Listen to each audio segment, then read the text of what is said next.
One call to order the May 28, 2026 O'Fallon City Council Workshop to order. Roll call, Katie.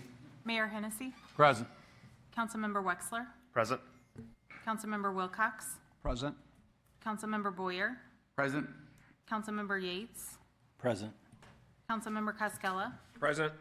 Councilmember Link. Present. Councilmember Taylor. Present. Councilmember Spencer. Present. Councilmember Cook. Present. Councilmember Palmer. Present.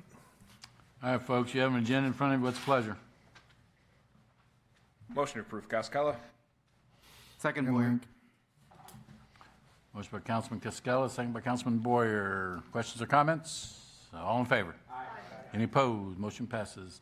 Anything on the agenda that you guys want to talk about? Mr. Palmer. Yeah, Mayor, I assume, again, rookie here, so I apologize if I'm messing things up already, but this is to talk about items on the agenda for the council meeting. So I do have a couple questions that I'd like to understand. I want to, we're talking about the approvals of these additional 14 houses on the Caballo Farms. I guess the questions I have are, what happens if we don't approve it? And what I think, I guess I'll tell you what I think happens, and then somebody correct me. I think what happens is, if we don't approve these, there's a high likelihood that the developer would get approval with the current zoning, and that the county would approve them. So I guess where I'm going is, ultimately, even if we don't approve them, these houses will probably go in. If these houses go in as designed or pretty close to, the families living in those 14 homes are going to have a little bit of a different experience, meaning they're probably going to have to find their own trash service, snow removal, I don't know about water and other stuff, police services, et cetera. They will be on an island even though they're connected to the broader. Am I accurate in that statement? I would say yes, because if you're in the county, the city does not pick up your trash. The snow plow, that would be the county's. Police would be county. Huh? I mean, you have police. Plus, I believe, if I'm not mistaken, our restrictions for building permits is more stricter than the county's. Okay, so I guess what I'm trying to frame up in my mind is, I know the controversy around it, I know the difficulty it is, I know the complaints about traffic, et cetera, but when I take a view of the incremental difference, meaning the marginal difference, when you look at these 14 homes in isolation, it's not going to make a difference in traffic, right? It's not going to make it really any worse. It's 14. What would happen in my mind is that the families that live in these homes are going to be asking, how did the city allow us to be different even though we're attached? I experienced that in my time knocking doors. I forgot the neighborhood, but one of the neighborhoods that has to pay an additional amount for their roads every year. While yes, they say, I know what I signed up for, the question that always came to me is, how in the world did the council allow that to happen? And so as I put all that into perspective, thank you. As I put all that into perspective, we are only looking at the 14 homes. Everything else is water under the bridge. And so the incremental change is not very significant, except for those, if we don't approve it, to those families that live in those homes. And I think it would be very unfortunate for that. So thank you for clarifying. Okay. Anybody else? I have a question. Go ahead, Amanda. Why do you assume the county would build on it? I mean, I know people on county council, and I haven't heard anything that they were going to build, want these 14 lots. My assumption is that those lots are already zoned to have something, if not exactly the same, pretty dang close. So if those landowners are looking to sell to the developer, which they are, obviously, that the only difference is if the current requirements of the zoning are slightly different. It may not be 14 homes, but maybe it's 10 homes, I don't know. But my point is it's on a cul-de-sac, it ends up in there, it's still tied to the neighborhood. But those poor people, I don't know how they're going to handle getting somebody to come plow their snow in front of those, whether it's 10 homes or 14 homes. And that's why I'm looking at it on the margin or the increment, meaning it's a different discussion if we're looking at all the hundreds of homes. But in this case, that's all water under the bridge. We're only looking at those 14. That's all we're looking at. And I guess what I'm saying is, my belief is the houses are going to get built there, whether the county approves them because the homeowner, the landowner's already looking to sell. They've already got some negotiated deal with the developers. And so again, worst case, my understanding is it's already residential. And so you might have slightly bigger lots, would just mean it wouldn't be 14 homes, it might be 10 homes or 12 homes or something like that. So if that's gonna happen anyways, why not make a disadvantage for those people that end up buying those homes, especially when again, like I said, it's not gonna make a difference in traffic. I mean, it's not, it's already tough. Yeah. It's really not gonna make it worse if you only look at those 14 homes. That's what I'm saying, I guess, in my head. Well, I think my problem with it is, sure, it might be built that way, but it doesn't qualify for a PUD. Why don't just build it with our normal codes and, you know? If they're gonna build, I mean, is the county gonna approve a PUD? I mean, we might have stricter regular codes, but PUDs, they skirt all those codes, so. Again, my thought process is, even if they don't get a PUD, it's already zoned, so that even if they did it without a PUD by the county, there's gonna be some number of homes there. Whether it's, again, probably not 14, I'm not that smart yet on it, but call it 10 or 12. Okay, then I'm changing the discussion to say, those 10 or 12 families that buy those homes, it's actually worse for them because less people to share the cost with, getting your special snowplow, your special garbage pickup, et cetera. That's why I'm thinking. There, and I see that, and I agree. But my thing is, sure, build, but it doesn't have to be a PUD. We don't control that in the county, right? So the point is, But if they want to build in O'Fallon, I'm saying, sure, bring it in O'Fallon, but it doesn't have to be a PUD. The only problem is, Amanda, it's probably just that this is an extension of Caballo Farms. This isn't. No, we were told to look at that separately. Well, I know it's separate, but the thing is, this came through, when it came through P&Z, they put those 14 homes saying this will be coming with the addition to this subdivision. I was there. I know you were. Even Mr. Curtis Seymour, he even said, but it's not. We have to look at it totally separate. And if you look at it totally separate, it doesn't qualify for a PUD. Okay. Hold on. Mr. Wilcox, go ahead. So my opinion, I agree with some of what you said. It is only 14 more homes. That's not going to cause a big difference in the larger scale of this project.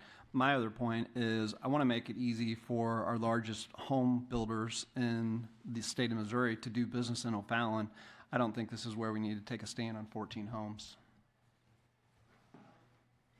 Go ahead, John. Yeah, I think then, even if you eliminated the PUD, what does that mean? It goes 14 homes to 10 and they're now O'Fallon? I mean, I don't think that incremental difference of 2 or 4 homes is really a big. I don't think it's big enough to be making a stand on any principle. Again, I'm just looking at it on the margin or on the increment, right? And again, from my experience in knocking doors, Cobblestone, that's where it was. My experience, those people, even though they might know what they're getting into when they buy, if we don't bring that in as part of O'Fallon, even if we don't, there's still going to be that question of, well, how did the city allow that to happen? That just seems weird. Was it really worth it? And that's where I'm coming from. I don't know that there's an absolutely right or wrong answer, but that's kind of how I'm thinking about it. And I think it's unfortunate that we have to look at these 14 on their own, but that's all water under the bridge. Nothing we can do about that. Go ahead, Mr. Link. Just have 2 comments on this. So I guess the first is we need to be careful about saying, okay, well, it's only 14 more homes, because what if you took a 500 home subdivision and broke it up into 10 phases? And each time we said it's only 50 more homes. So I think we got to be careful about drawing lines there. And then the other is, our interests need to be what's best for O'Fallon, not what's something that we should do based on what we think the county might do. So those are my remarks on that. Go ahead, Amanda. And like you said, 14 more homes in the grand scheme of things, okay. My issue is, we tell our residents, we have ordinances, even if they think it's dumb, right? We have codes that they have to follow, even if they think it's dumb, or I might think it's dumb, But here, we're going to just say, you have to follow everything, even if you don't like it, codes, but here we are, we're like, well, we're going to just overlook our codes just because it's 14 more houses. Go ahead, John. So, to Doug's point, fair enough. I think this is a little unique, though, in that 14 homes was part of the original vision, and I think this is a cul-de-sac, right? So it's not like there's an open road for extension, et cetera. So I hear what you're saying. I totally agree with you, right? We don't want to set it up to where the games get played. And then, am I supposed to call you Amanda or Councilwoman Taylor? I don't know what I'm supposed to do here. Sorry. I don't disagree with you on that either on the PUDs, right? I mean, some of us got the O'Fallon 101 yesterday, and to learn more details of a PUD and all that. I don't in concept disagree with you that if we have rules, but yet we grant exceptions to those rules more than we hold to them, let's change the rules, right? Rather than have a set of rules and always kind of violate them or accept them. I'm just not of the opinion that the impacts on the 14 families and the incremental impact on something like traffic, I don't think this is the time or place. I don't think this is the one to go take the stand on because it's not really very big. And again, ultimately, even if you took all those things away, you're going from, I don't know the numbers, 14 homes to 12 or 14 homes to 10. So an incremental difference of 2, I don't know. So I just kind of where my thought process was, I was looking for kind of other perspectives to say, am I thinking about it right? And on the St. Charles County thing, the only reason I'm thinking about it is because it was part of the original plan. This is a very unique situation. I agree with you that, well, I don't know if I agree with you or not. I do think we need to think about what counterparties would do and how they affect us, if they affect us, right? So I don't think we completely ignore them all the time. Anyways, I've spoken enough. Thank you. Okay. Anybody else? All right. Moving on. Need a motion and a second to approve the City Council workshop meeting minutes of May 14th, 2026. So move, Wexler. Second, Cascola. Motion by Councilman Wexler, second by Cascola. Questions or comments? All in favor? Aye. Any opposed? Motion passes. Legislative update. Mr. West, District 102. You pulled the short straw, brother. It's all good. I am kind of the senior member, so I appreciate the invitation to come this evening. There's a lot to talk about. I think your state legislature did a stellar job this year on working for the people in the state of Missouri. We've got some issues that are going to be on the ballot here soon. The phase out of the Missouri income tax, that's been a big issue. There's a lot of debate going on about that. Those are all things that are going to deal with a broader issue, but I want to speak namely on St. Charles County and how I think your delegation for St. Charles County worked well for you this year. Depending on your opinions on things, St. Charles County delegation, both on the House side and the Senate side, worked hard on legislation that affected St. Charles County. Some of the bills I handled this year dealt with the Bi-State Development Agency, the airport, some annexation issues, which we'll get into in a minute, school board issues.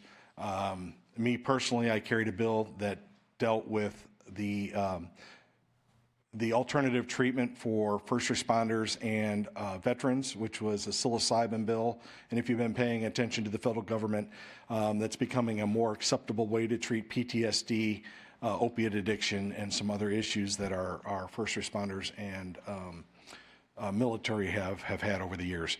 And we got real far with that. It sat on the Senate calendar and died, unfortunately. Dealing with St. Charles County, let's just attack the elephant in the room on the annexation issue. I'm willing to take, of course, I'm here for you guys. I'm willing to take questions on that. It's probably the better way to deal with that. But each representative in the county represents their own certain group of folks. And I was representing mine well this year, and your representative, I represent a sliver of O'Fallon as well. Your representative Hemman did a stellar job of working with me on this issue, and I think we came to a compromise that while neither party was exceptionally happy, I think we came out with something that was acceptable to all. Okay. So I would prefer to take questions on that issue than to... I tell you what we're going to do, Richard. What we're going to do is we're going to let everybody talk, and then we'll open it up for questions for all four of you. Sure. Real quick, the other things I touched on earlier was the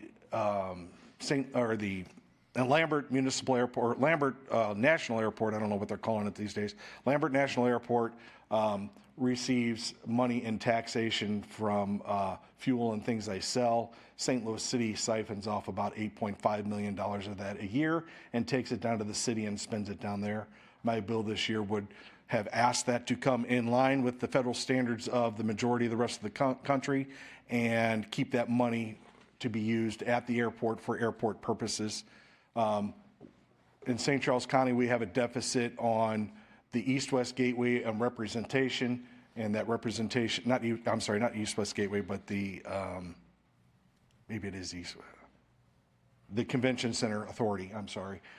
We lack proper representation on that, and what that would have done was there's 5 counties that are in that would have asked for representation from each county instead of St. Louis City and St. Louis County holding the majority of that. So that's pretty much my update on that, and I'll take questions later. Thank you. Okay, thanks.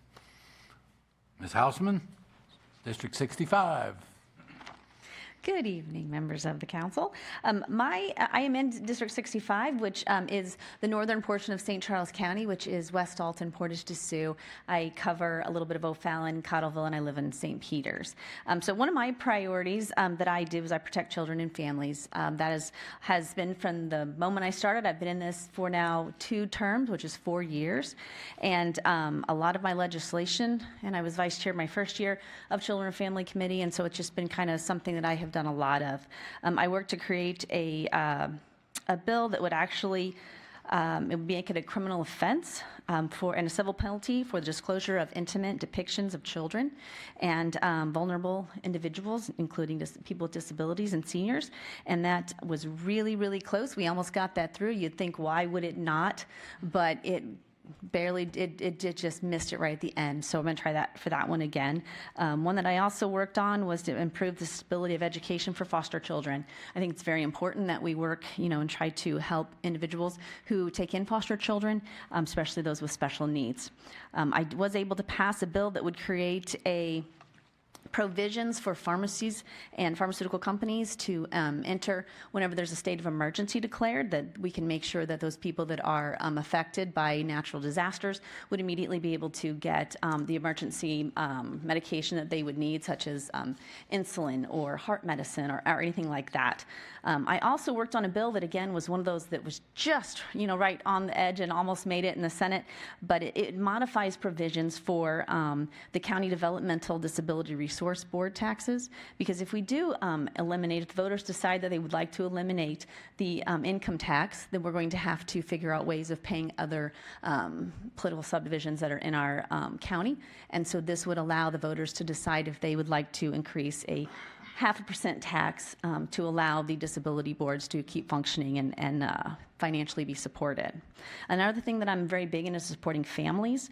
I want to make sure that homeowners are protected. I did carry a bill that would prevent large institution investors to come in and just buy up a bunch of homes and control the prices. And so it's not really affected us here in St. Charles County yet, but it has happened in St. Louis, and so I'd like to protect St. Charles County. And so I did work on that bill, and I plan to continue, to work on that next year.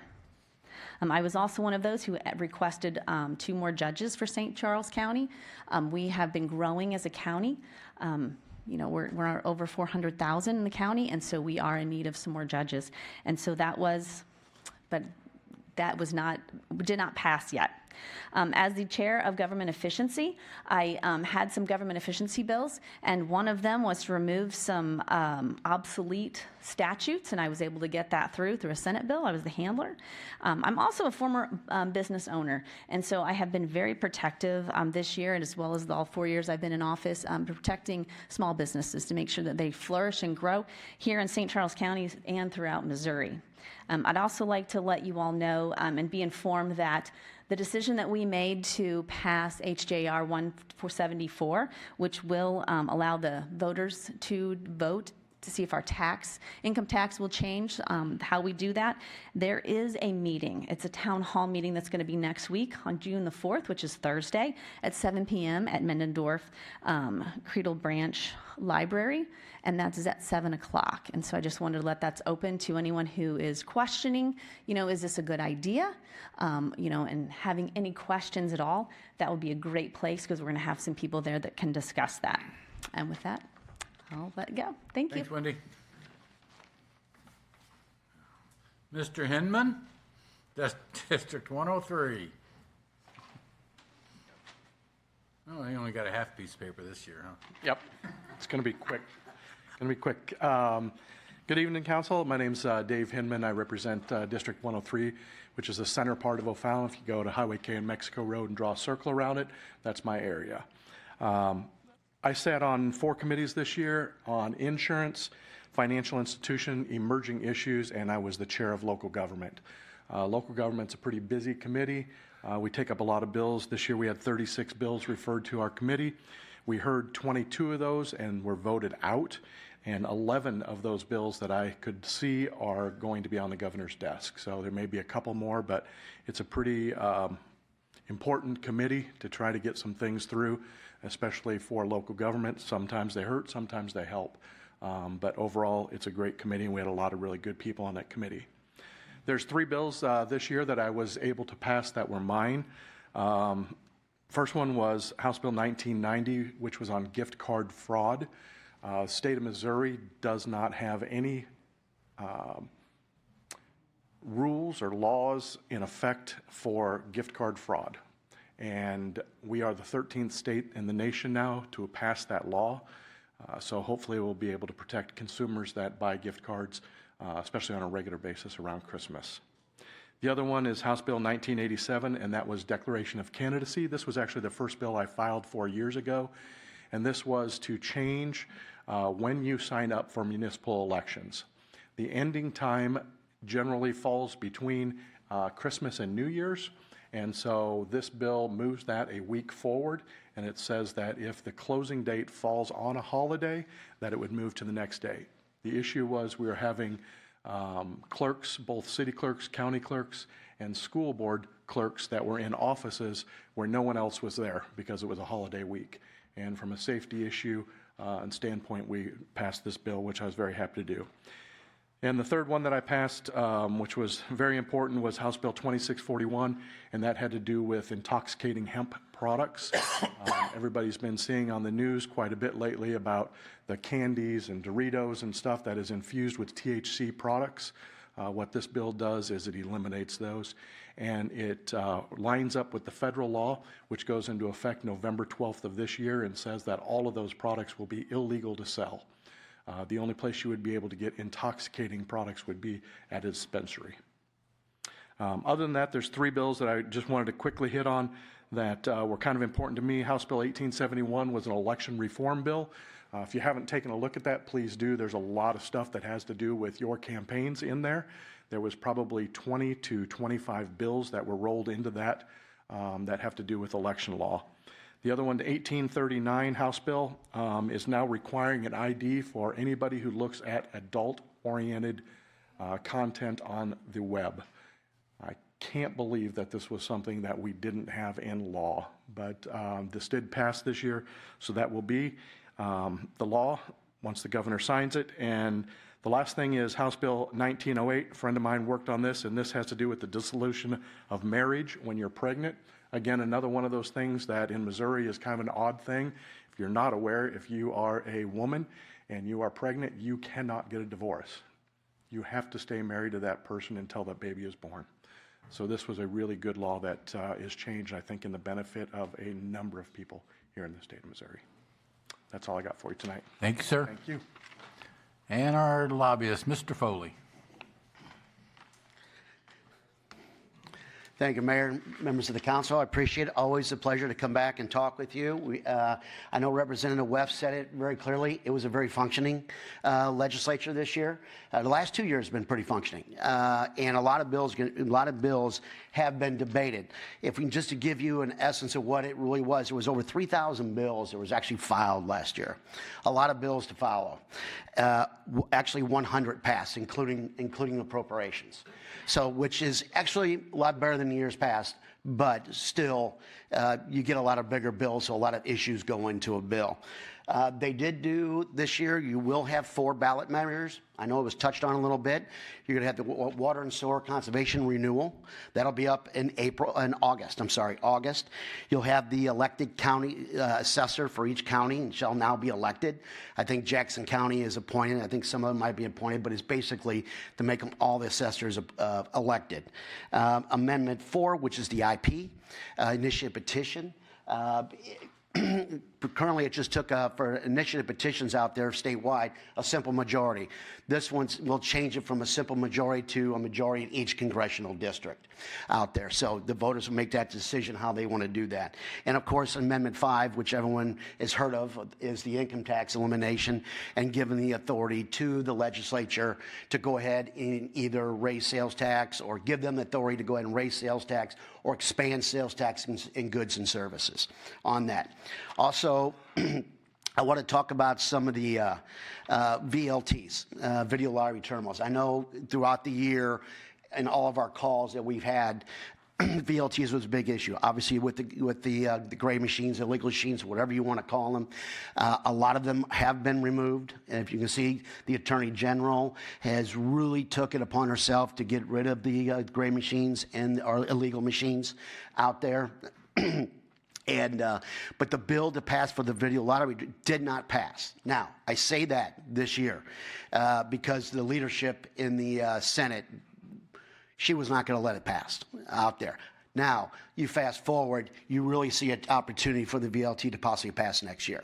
With that, we'll have local government taxes will in it allow for them to gain some of those fees out there for the cities. I believe it was about 2%, but we don't know where it's going to be in the future because we haven't seen the bill for next year on that. Also, none of the big property tax bill did not pass this year. Also, they did get the renewal of the MODESA, Missouri Downtown Economic Stimulus Act. It was designed for the city of St. Louis, but in it, you can, language is language in bills, and it'll be interpreted as it goes along. But it was designed for like the Bell Building down in the city of St. Louis, things of that nature. The annexation bill. Yes, there was a compromise on the annexation bill. It went to an 18% contiguous. They took out the 2-year waiting period, and they kept in the chapter, I think it was 71.041 on there. So that was definitely a negotiated one that I think all parties were very happy in the end. The right-of-way. I know we had a lot of discussion on the right-of-way where, if you guys remember, I know there's some new members here, basically the cable wanted to make sure if they had to move some of their lines, that the city, in the city's easements, the city would be responsible for that pay on that. Now, we can get in arguments on both sides on this thing, but that's what the essence of it was. We were highly opposed to that. It would have cost us quite a bit of money, the city of O'Fallon, based on future developments on that. So we defeated it. It got defeated in the House. It got defeated in some other areas. However, when they tried in the Senate to put on a bill in the Senate, they scaled it back to MoDOT only. Okay? Well, obviously, in talking, to the leadership, the calls that we have every week, it was still going to be a cost because we do a lot of cost sharing with MoDOT, and it could have went into affecting the city of O'Fallon as well. There's one thing that kind of threw up in the very last minute, and we caught it. It was caught by a bill that was a House bill that was in the Senate that they wanted to allow for, if you live, for not just for any county, but if you lived in the county and you wanted to run for mayor, let's say O'Fallon, and you don't live in O'Fallon, that language would allow it. We caught it at the very end, and we were able to get it out of a bill that did eventually go. So I just wanted thing I'd ever called and scared Mike on that. Also, the municipal elections, obviously another bill that we had very much concerned about moving our municipal elections to November, did not pass. However, they did pass the one for school boards to go to November in St. Charles. So, and for party identifier on it as well, whether either Democrat, Independent, Republican on there. And finally, one of the things that good news for now, but our $4 million that we were in did get reappropriated. So we get another year for the governor to restrict it. So, so I'd be happy. I don't know how you want to answer questions, or not all four of us, Mayor, but. If y'all four want to stand back up here, I got one question for each one of you. Right. This won't be for Mr. Foley, but for my state, Sure. for the state reps. I'll take the hits. Give me your feelings. I mean, each one of you talked about the income tax. You know, it was on a bill. Where do you stand? Is you in favor of it? You against it? I mean, to me, I believe that our folks need to know. I mean, you guys, each one of you talked about it, but you didn't say, yes, I'm for it, or no, I'm against it. So I don't mind standing up first and saying I'm 100% behind this initiative. Okay. I believe our taxation laws in the state of Missouri are way overdue to be overhauled. This is still a work in progress, and what we're asking the people to do is let us work on this. There's a lot of mistruths being told on certain sides. What I suggest for the constituents of my district and for the districts of St. Charles County is attend as many of these workshops and town halls that you can get to, and ask a lot of questions, write the things down, ask questions. And of course, I think all of the representatives, no matter what side they're on, are available for calls and would be happy to answer questions. No, I agree. Wendy?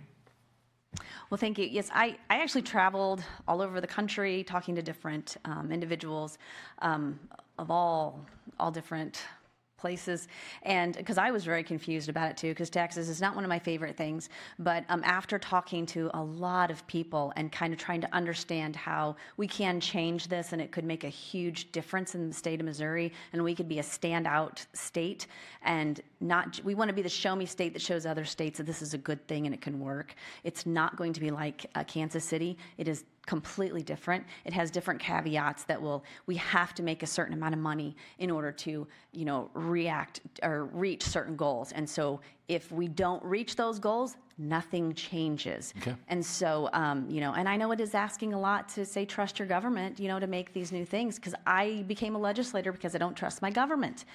I'm sure most of you did the same thing. And so, I did run to represent the people, and that's what I intend to do. And I think this is a good idea. That's what I believe. And so I'm going to vote yes. I will personally vote yes for this. Okay. Thank you. Sure, taxes is probably my least favorite thing up there to discuss. And I will tell you, I think the concept is fantastic. I want to get some more information on it from both sides that I've heard.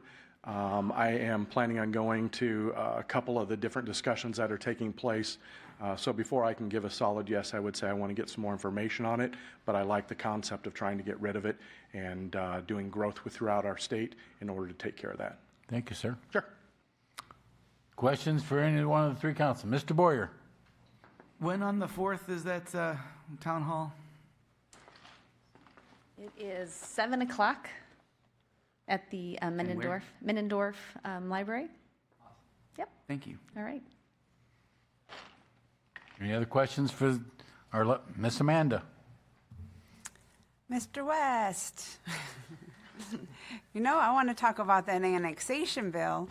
Yes, ma'am. I guess to start out, you talked about compromises. I actually thought they kept the 2 years in, but can you tell us exactly what was before and then what compromises were made and why? Well, first, I'd like to say that the compromises were agreed on by both sides, of course, and we worked to get to that stage in the game. And I think both sides played well on this and handled the issues well. The initial bill was to come in at 25% contiguous. put a 2-year moratorium on annexing. So if you annex on, you would have to wait 2 years before you can annex onto that specific piece of land. And then there was the removal of the, Just the removal of the 2 years, just 071 stayed in. yeah, so and then the other part stayed in. So what we compromised on was we went ahead and removed the 2 years and then compromised on 18% contiguous. So that's how that worked out. What was the third again? It was the removal of a part of the statute. What was the? It repealed the part that 071. Yeah, it repealed 071 in there, and we took that out, so it stays. And that has passed and waiting to be signed? Is that It's waiting to be signed by the governor, yes, ma'am.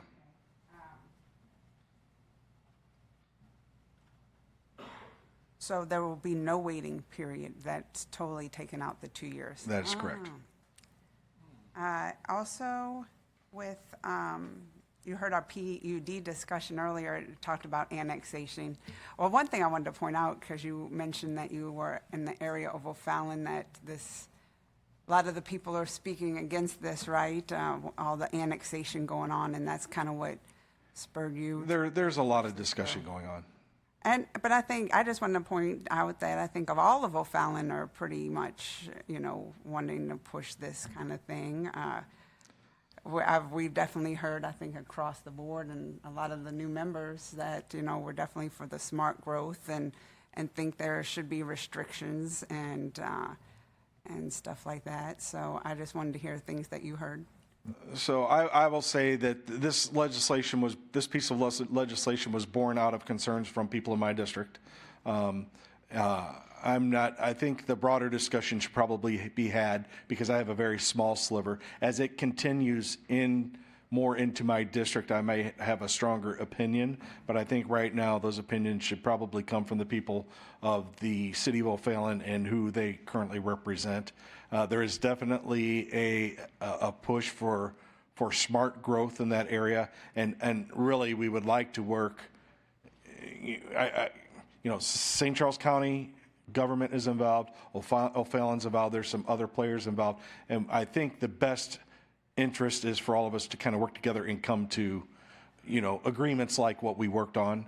And I think everybody should be involved in that discussion who it affects so that we don't have to go up and piecemeal things and become us versus them. I agree. Thank you. Is that it? Anybody else? Go ahead. Yeah, about you, but it was a different bill. Did you also sponsor the change in the school board election one?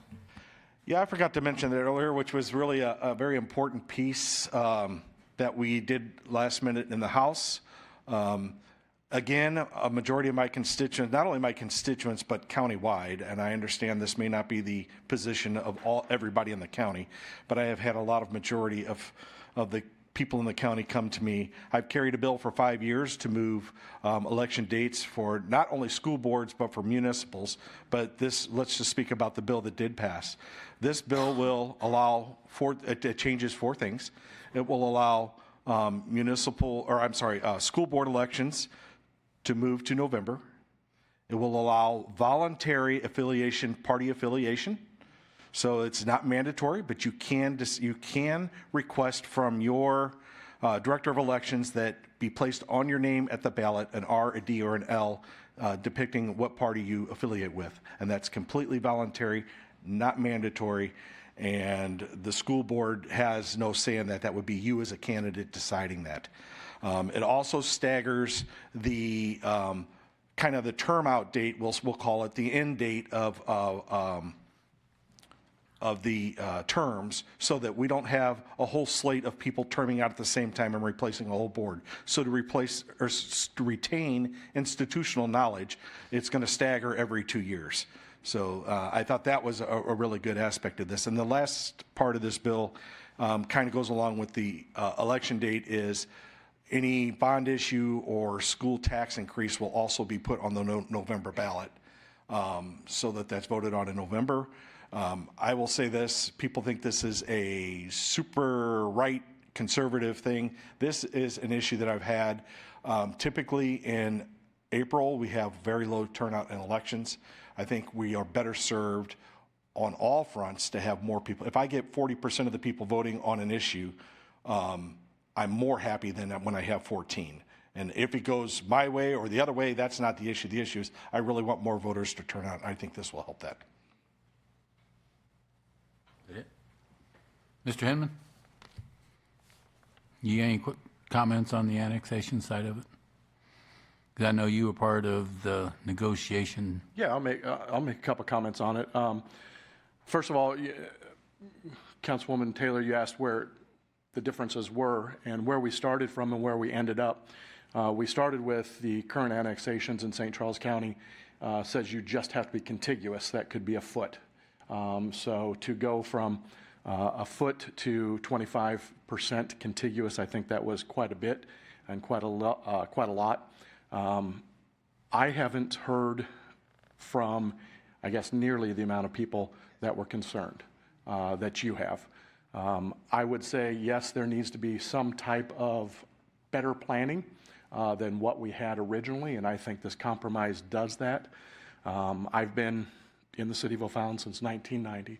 I've always been a pro-growth person to have O'Fallon grow, and I think overall it's done an amazing job. The city has done an amazing job getting to where it is with nearly 100,000 residents. I think a lot of people came here because they like what they see. But I think this compromise that we came up helps everybody out. And I think it's good for the city as a whole and good for the county as a whole because it is a county-wide bill. Mr. Palmer? Question on the 25%. Does that mean that 25% of the boundary of the area that's going to be annexed has to be touching current city limits? Or I can't quite wrap my head around the 25%. The final bill that passed was actually 18% is what the compromise was, but it is the entire perimeter of the property. Okay, so roughly 18% has to be touching current Correct. city. Okay. Yes, sir. Okay.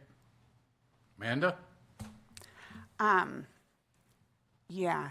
So the annexation bill, I mean, I think all of us should like it because it kind of makes us go with our comprehensive plan, right? Our comprehensive plan is to fill in, not spread out with the spider web thing that's going on down there by Mr. West and everything.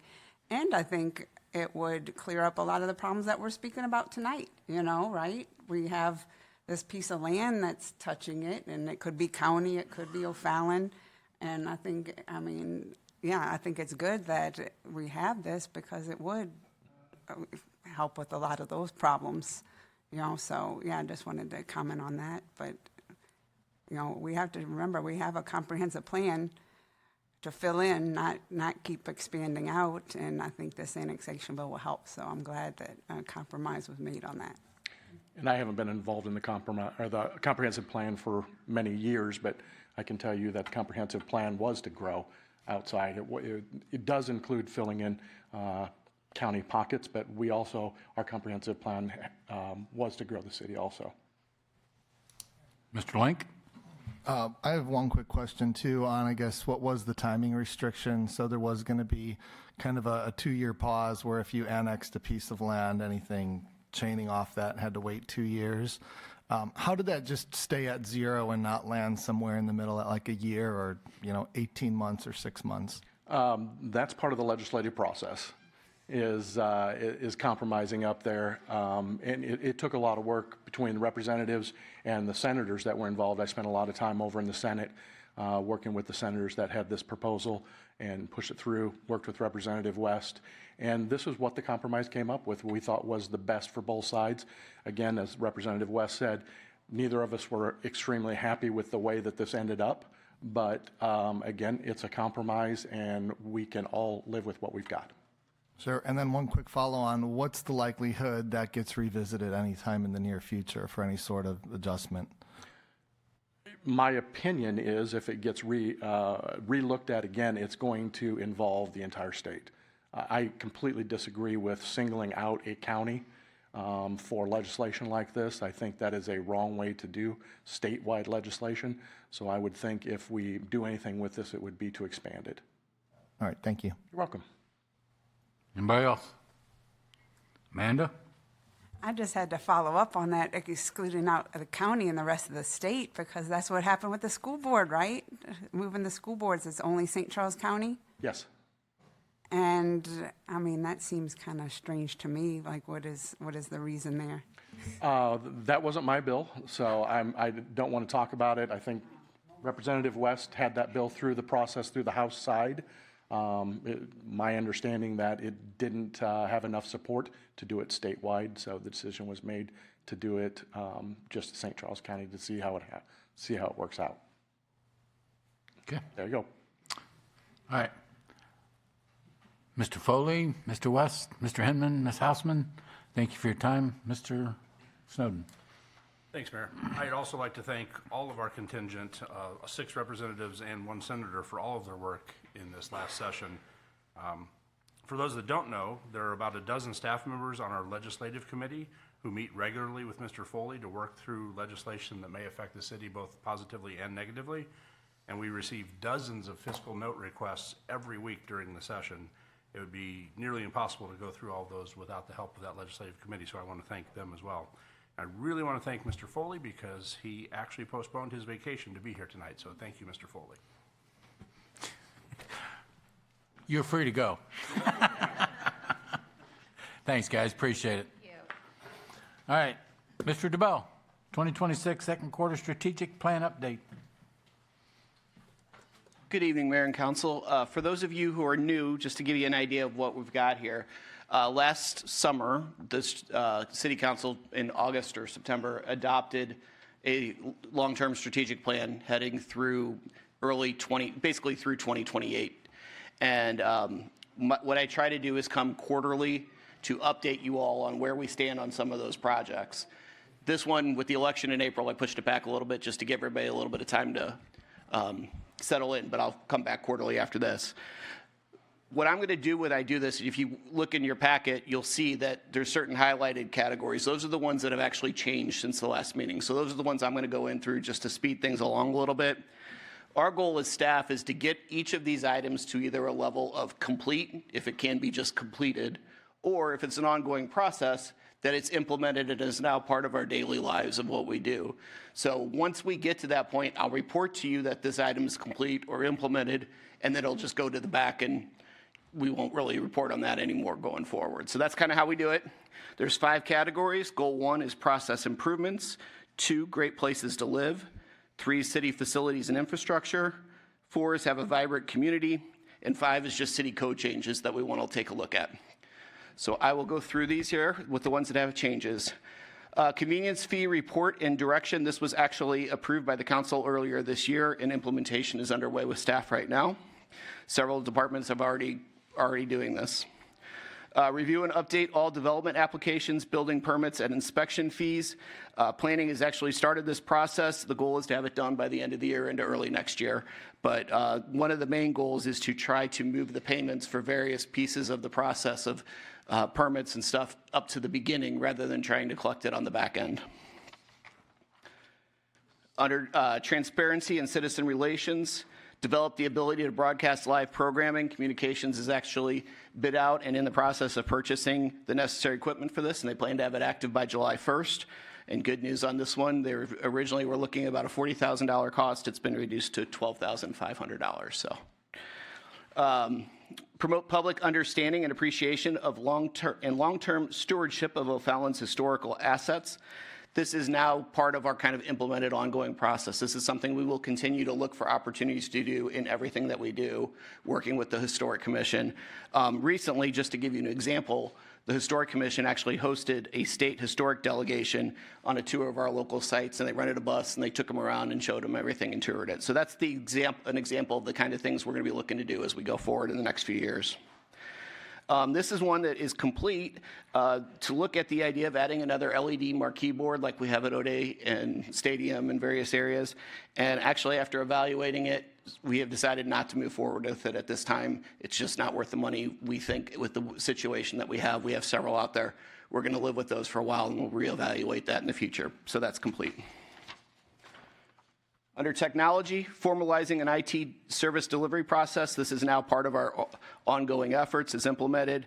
We formalized our change management processes, and we'll continue to look and evaluate various ITIL practices and how they can improve various parts of our systems. Creation of IT-focused business continuity plans. Interviews are continuing with departments and documentation's being created. Refreshed online permitting portal. Staff has completed their portion of this in terms of designing what we want it to look like. We are now actually waiting on the vendor to implement it. We expect that to be complete in about 60 days. Recreation software improvements. This is another one staff has completed their portion of. We have made the changes to the vendor that we would like to see. They're implementing it. The challenge with this is making sure it meets the ADA guidelines that we need. So it's taken a little longer than I think they and us would hope, but it's because of the ADA guidelines that we've got to make it work. AI opportunities. This is a big one. We formed a steering committee, as you know, earlier this year, and that steering committee has made a recommendation to the city to move forward with Microsoft Copilot as the city's recommended AI solution. And we are looking at the possibility of doing sort of a slow roll with limited number of staff to begin with, kind of see how it works. So we're working on that right now with our directors to see who might be a good test case to see how this works, and we'll kind of gradually implement that as we go forward. Employee retention and relations and training, VR training for the police. We have that contract signed. You all approved it in March, and we are implementing it right now as part of our larger Axon contract. Modernize the city's volunteer engagement. We have implemented new software. We're still kind of working on tweaks to get that software where we want it, but it's really gone well, and we had obviously had a delay with Kathy switching over to Hunter, but we're back on track with that, and we expect everything to go well. Employee wellness and safety. We have now a schedule for monthly events for employee wellness, as long as monthly communications. So that's, again, part of our ongoing strategy going forward. Goal 2, great place to live, and that includes safety. So fiber and cameras in the parks. Cameras have been installed at Sports Park. Fiber is complete, and Car Shield fiber and cameras will be installed in the fourth quarter of this year. So we now have the ability to see what's going on in Sports Park at all time and prevent vandalism and such. Obviously important with the turf out there. Senior communications, this is also an ongoing effort thing. OFallonTV has launched a daily Seniors at 7 broadcast. They have implemented a senior scoop in part of the weekly e-newsletter. This summer's newsletter is going to have a 2-page focus just on seniors. And then we also went to the Senior Resident Advisory Commission and spoke to them about the value of, first of all, what we do to communicate with seniors, but also the value of 211, which is the countywide hotline for the various charities that are out there. The United Way has set it up so that anyone can call 211, put in the situation that they have, and be directed to the right charity that can help them the most, rather than trying to call around to the city and the county and the various other entities. Everybody, all the charities would rather them go through 211 to get there. So that's part of the education that you'll be seeing going forward too. Senior Center, considering conditions to improve the handicap access to the Senior Center entrance. This is currently on hold pending some of the surrounding development, so we'll see how that goes and then make some decisions as we go forward. Residents with disabilities, explore opportunities to better include residents with disabilities throughout the city. We have hired a new inclusion coordinator through our recreation department. He will assist staff in ensuring our programs are accessible and open to residents of all abilities. So that's an ongoing effort. It gets faster, I promise. Goal 3, updated facilities and city's infrastructure. City Hall renovations, as you've seen all over, the project is underway. Estimated completion is this summer, so we're doing very well. The theater specifically, that project, the actual kickoff meeting, the pre-con meeting is tomorrow morning. Destruction starts on Monday. So the first hammer goes to the wall Monday. The large part of, from then till now, has been just cleaning that gym out because it had 75 years of junk. And thank you to all the directors and their spouses who volunteered to help clean out. We could not have done it without you. The police department Arctic is up and running, so that one's complete. Meeting room technology, we're working on kind of upgrading our technology in the various facilities that we rent. Staff's been working with IT. The main focus right now is on O'Day Lodge, so we'll continue to work on trying to find a solution down there. Implements, no, that one's old, sorry. Some water sewer updates. Public Works, our water meter replacement, we're looking at options to develop a 4-year plan to replace the water meters that we have throughout our system. They're reaching the end of life. The first part of that will be presented as part of the 2027 budget. Pre-oxidation process at the water treatment plant, the design contract was approved and the design is underway. Neighborhood street funding, everybody's favorite topic. There's 3 categories to this. The first being to add to the concrete program, as we discussed previously, of trying to increase that by about 25% per year. We, of course, did that this year. We are now looking at opportunities to see how we can continue to increase revenue in order to make sure that we can continue to do that. One of the other items on here is streetlights. I didn't mention, but that's one of the items we're looking at amongst others to try to see how and we'll come to you later this year with some ideas that we have that you guys could consider. But there's a staff working group doing that right now. The other pieces of that, this year was the first year we implemented that kind of off-ward $1 million that we used to hit wards 3 and 4 to kind of supplement our rotation, making sure that we can maintain that going forward, and we have the funding to do it while also increasing the funding for the primary ward. And then the third piece of it is developing, and this has been something staff knows we need to do and we've been trying to do for years, is coming up with a way to fund arterial roads, because which roads actually get the most traffic? It's our arterials. So some of those we can get grant funds for, and we do. Obviously, Mexico, Bryan, you guys all know we've been able to do that. But smaller roads like a Knaust, TR Hughes, those kind of things, they don't qualify for that kind of grant funding. So we need to find ways as those start to age that we can fund those as well. So all 3 of those are hand in hand. We'll talk a lot more about it as we get to the budget. And an example of something else too for how we were trying to increase funding. The economic development sales tax is an idea of something I know that failed, but that's an idea of something. If we find a way to increase revenue in one area, we can move revenue towards streets. That failing, it didn't work, but those are the kind of ideas that we can go forward with to try to increase revenue possibly going forward. Wireless connectivity in parks, that is complete. We have looked at basically the return on investment of doing it, and it's frankly just not there. The cost to do it is just too high. So for now, we're going to call that complete and look at it in the future. If it's something that continues to expand across the country and more residents demand it, we can look at it, but the resident demand has been basically non-existent and the cost is expensive. All right, goal 4, vibrant community, affordable single-family homes. Planning staff has created a working group to review this topic and have had fact-finding meetings with an advocacy group and a residential developer. Revisions to the building setbacks will be proposed to the R3 zoning districts in the near future. The next step will be request this to be on a future council workshop agenda, so you'll have that coming to you in some time. Concessions at the various concession stands, we have new food options offered at both Ozzie and Alligators Creek for 2026. The concessions trailer that we posted is supposed to be here in about 2 weeks, and that will debut. And we hope to have it for the first Jam and Concert. Now it looks like it'll be the 3rd or 4th, but it's coming, so we'll have that soon. Youth sports, kind of just expanding our overall options. We're looking at NFL flag football for the fall session.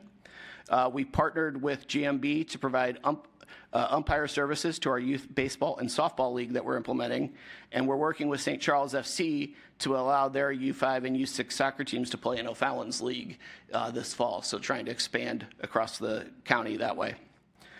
Facility rentals, this is implemented as well. We're now looking basically just at all of our facilities rather than just O'Day and the pavilions and Krekel to say what can we do to expand up the rentals that we're doing.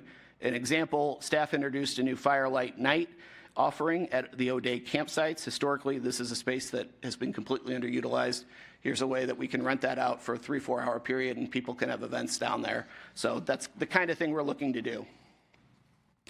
Event parking, staff continues to look at numerous options to work through the logistics and decide best options if there are new ideas. and then we're evaluating potential questions for event surveys for our various events. Finally, city code updates, one last one. We are looking at updates to Chapter 220, which is the nuisance code, Article 5, building and construction.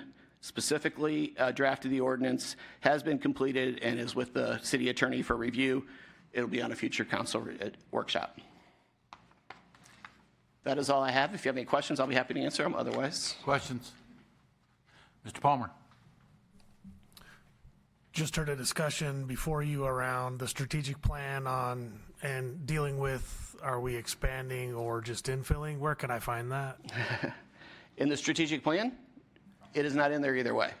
Okay, where is That was the, I'm sorry, the comprehensive plan was what they were referring to. Okay. That is actually on the city's website under the planning department, under planning.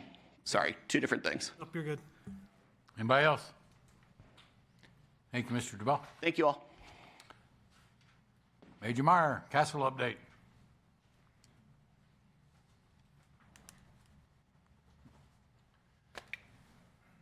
Good evening, Mayor, council members. Please bear with me. I'm on the back end of a cold, so I go on these coughing fits. I'm aware we have some new council members here tonight, so for those of you that I have not had a chance to meet yet, I am Major Derek Myers. I'm the Assistant Police Chief, and my job consists of keeping Chief Menini's feet out of hot water, which, depending on the topic, can be a rather full-time job. And I'm lucky enough to have two not at all controversial topics on the agenda for you guys tonight. So with that being said, let's get into it. I was asked to present to you guys tonight and give you an overview of the Castle project and how that came to be, and also to talk specifically about the noise complaint, most recently that we just dealt with. So I'm going to give you a brief history lesson, and I promise not to bore you too much. This is how a Castle concept came to be. 5 years ago, this region was having a severe crime problem, the likes of which this police department and this county had not seen before.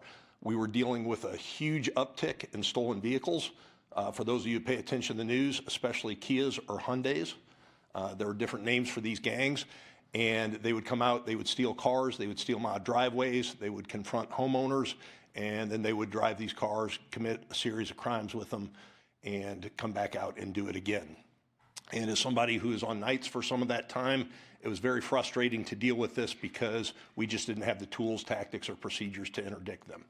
And so I'm happy to report that this agency, spearheaded by then Chief Dupuy, innovated a landmark collaborative law enforcement effort to address this.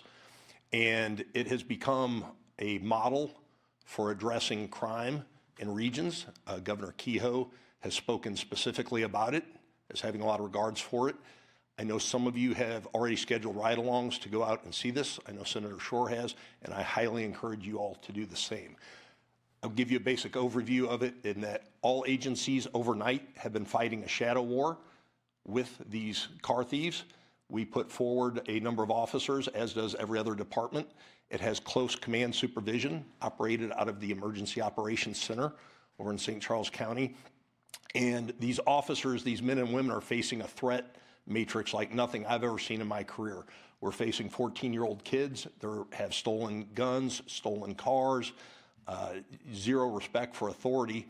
And these officers have innovated a lot of really new equipment and training and procedures and tactics that have been a revolutionary success. We're talking drones, license plate readers, stop sticks, helicopters, undercover vehicles, canines. Every tool that we have brought to bear in conjunction with other cities. And the results I put up there on the screen for you, it's not often in government you see that shocking of a response. But if you consider there in about April of 2021, the task force came into effect, and ever since then, you've seen a significant reduction in those type of crimes. So with that being said, we have all these things going on, and I'm going to step aside for a minute. Concurrent to that, the O'Fallon Police Department had an outdoor range that had been in operation since the mid-1960s, and it's just on the other side of the water treatment plant. And Public Works Director Steve Bender told me that he was going to steal our range. In fact, he threatened to eminent domain it. And so instead of fighting it out with him, he did offer land across the street. And so as these conversations were happening and as the task force is going on, Chief Ray Jenks, then Chief of St. Charles City, and I go back 30 years. And we had boots on the ground, we had investigated cases together, and we started seeing a need for updating training for what these officers were facing. And I cannot describe to you at 2 or 3 in the morning some of the crimes and some of the offenders that these officers are dealing with. So we started talking about the need to address new training protocols. And, Chief Jenks said that he was looking for land for a range. And I said, well, that's interesting. I have a land, but I don't have any money. And he said, well, I have money, but I don't have any land. And so from that standpoint on, we started having a conversation with St. Charles City about partnering up to build a new outdoor range. And Lieutenant Gibbons is here from St. Charles City representing the Castle Board, and to make sure that I don't blame St. Charles for everything and then run out of the room. So with that being said, this partnership began between us and St. Charles, and it was offered to every agency in the region. Every city in the region, no one was excluded, despite what you might hear otherwise. I assure you, as one of the 2 founding members of this facility, any and all people were and are still welcome to join, or in whatever capacity they wish.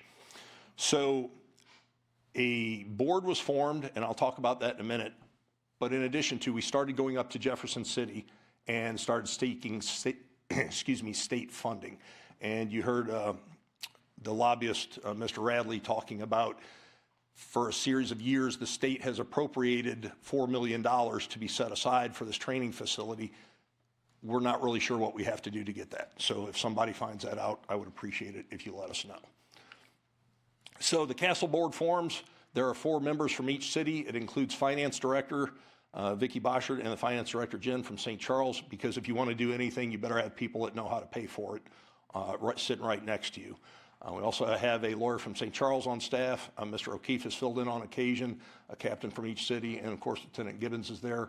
And we continue to pursue state funding as it comes out. So I know some of you have come out to the range and shot when it opened. I just put a drone shot up here to kind of give you a visual of where this is and what we're looking at here.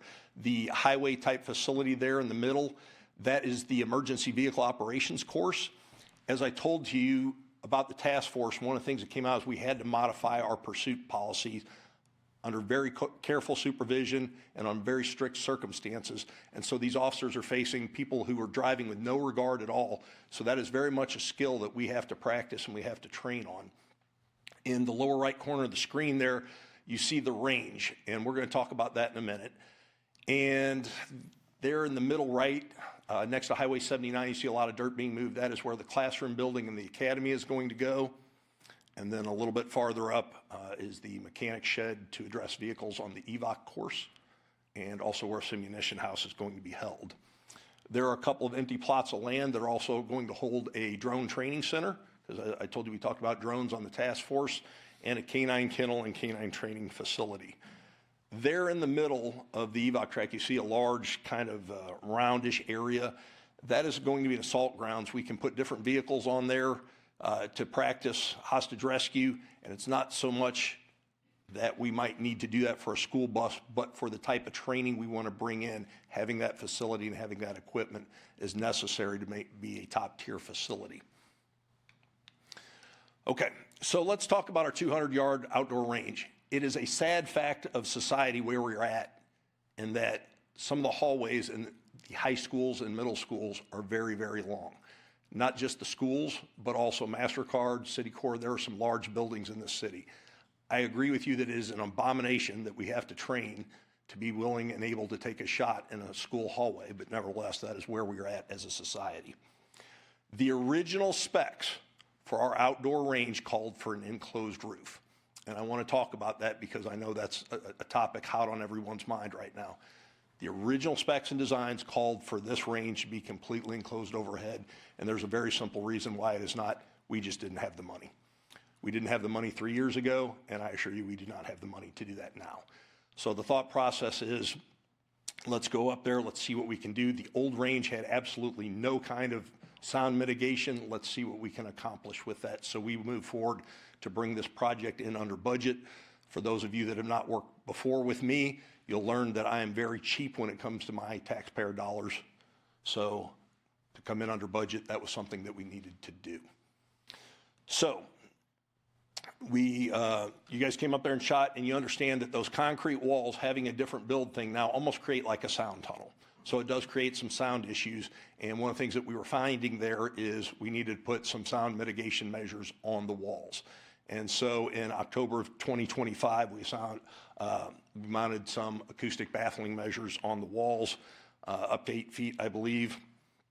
And we also told the public that we would not shoot after 6 o'clock until we put those measures in. We have been true to that. I'll talk about the class that we held up there in just a minute. But before we go any further, I also want to say this is a very gun-heavy area. I frequently get complaints about firearms in our range being in operation when it is not, and I can't say that to you enough. I know just recently in September, Chief Menini woke me up to tell me that I needed to turn off the outdoor range, and whoever was out there shooting, we weren't. It was the opening day of dove season, and I assure you I did not want to be a dove or a goose or a duck or anything flying around up off 79 because they were out there hunting in force. So I will never stand before you and pretend we are without sin. However, we are not the only people shooting out there, and I want you to remember that. In fact, our citizen advocate here at a council meeting about 2.5 years ago said that we were causing an outrageous amount of noise. Our old range had closed down and the new one had not been built yet. There was no range up there. So whoever was shooting, it was not us. So just consider that. Okay, so let's talk about decibel levels. The ordinance that applies to this, if we were going to have a commercial range here in O'Fallon, this is the ordinance that we would use. And it's 237-150. And to measure the decibel readings, the ordinance requires that you do it from the front property line of, we'll call it the complainant's house.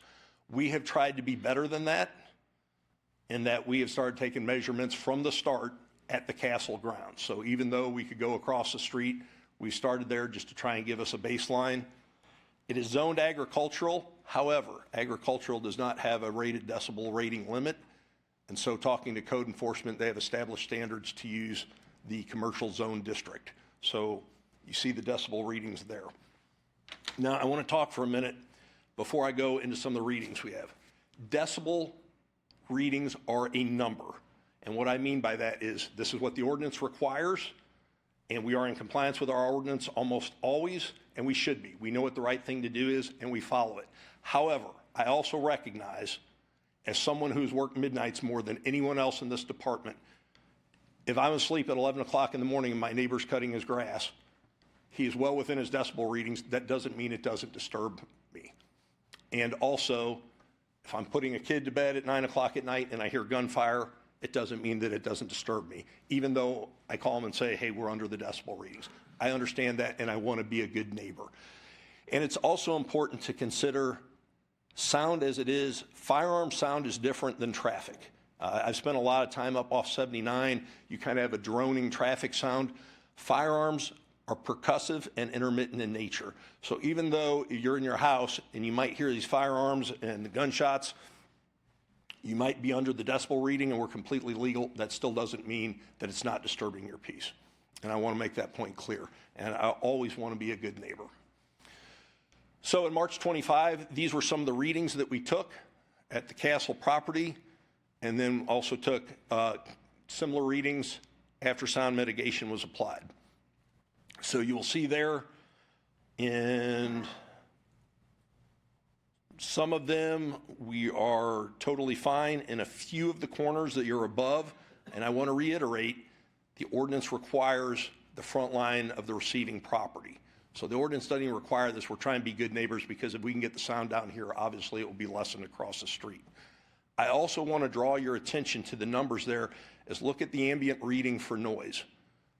Sound is a fickle and capricious beast, okay? It can bounce off of one house or one building, and it can bother me in my residence, and I can be at the house right next door, and it doesn't bother me at all.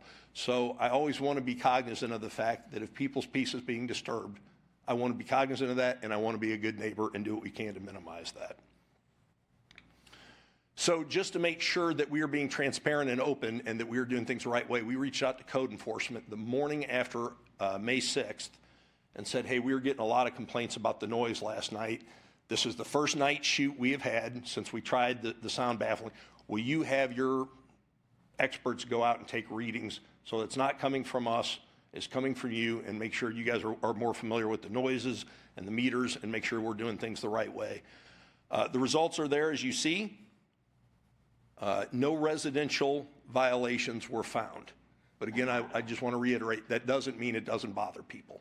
And I'm always cognizant of that. Okay, so the question is, where do we go from here? Keeping in mind, I have spent 30 years of my life protecting the peace of residents of this city, as has this department. I don't ever want to disturb residents' peace. I do have a very strong obligation to provide these officers with training for the threat matrix that they are facing overnight. So first and foremost, we absolutely can do a better job on communicating with the public what we're doing out there and how can we train them. We can continue to monitor the sound. In fact, we're trying to reach out to some of the complainants as to, can I come into your house and can I take readings in your house? I want to see what we're doing. As this building goes on, as this facility goes on, and I'm going to talk about where we're at, if other buildings go up, are we seeing the sound die out? Is it echoing off and going in a safe direction? Do we need to consider green space? Do we need to consider berms? We've talked about exploring the use of suppressors, subsonic ammunition. Every option is on the table. But I assure you of this, whatever it is that we do, we want to be good partners and we want to work good with the residents. One of the options that we also talked about here is if you guys want to hold a tacos and tequila night, I'll tell you the nights that we're shooting up there, feel free. I'd have no problem blaming Little John for any and all noise that comes through. But the reality of it is, and I'm going to open this up to questions before I go over the rest of the facility, I really do mean this. I want us to be good partners. I don't want you guys to take complaints. I don't want the residents to be upset. They have a right to expect the preservation of peace. And just like any other relationship, there has to be compromise, and we're going to keep working on trying to come to that middle ground where we can exist and train our officers and not disrupt their lives. And I really do take that as an important thing. I have an obligation to the young officers that work for me, and I also have an obligation to the residents. I think that we can find that happy medium, but no one has ever done a facility like this, so we're facing issues that none of us have ever dealt with before. This really is a remarkable project. We are grassroots in nature. This was a couple of cops that saw a need for it. St. Charles has been a fantastic partner. It's such a unique project that for the first time in my career, another city came out to our police station and had a council meeting in our training room. And I think that was pretty cool. So before I go on and give an update on the rest of it, I know the noise is really the hot button issue. So what questions do you guys have for me? Mr. Snowden. This may head off a question. To put a roof on that building at this point in time is $1.5 million? That's probably what it was about 3 years ago. I would think it would be significantly above that now. True. Thank you. Mr. Palmer? So first off, thank you very much for your service. I will also tell you that any complaints I received universally started out with we love and respect our police force, know they need to do training, and would love to have alternatives. So I just want that to be upfront and clear, at least from my experience. I do have 3 questions, though. One question is, if we can go back a couple charts where you showed the measurements, one more. This one or this one? The down one.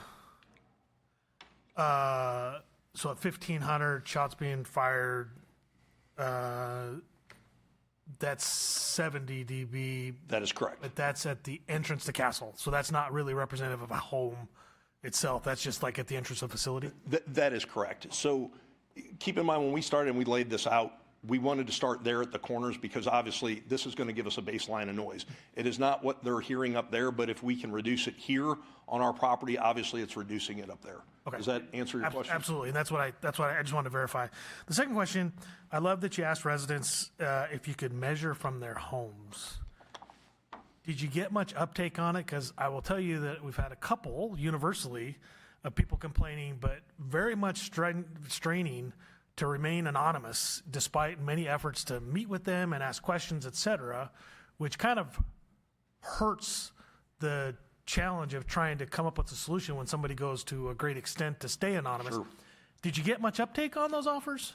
We have had some, and we're in works, obviously, in the school year and things like that. This is just a couple weeks old, but we have had some people take us up on that, so we're trying to work through that now. Okay, awesome. I love the effort. The third one goes to the question that Mr. Snowden had.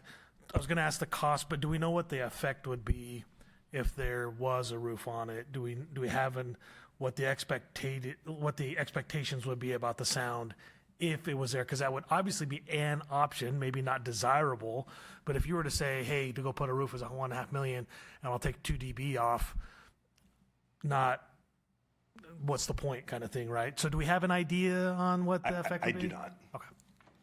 Thank you very much. If you want to loan me $1.5 million, I'll find out. Hey, they don't call him Moneybag Snowden for nothing. So.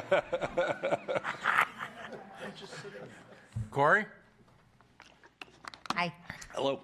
So you had said, so the range that was there previously, this is separate from that. How many complaints did you receive from that range? I know there wasn't a lot of night shooting going on, but were there complaints during the day? And what was the decibel reading in difference to what it is at Castle? Do you know?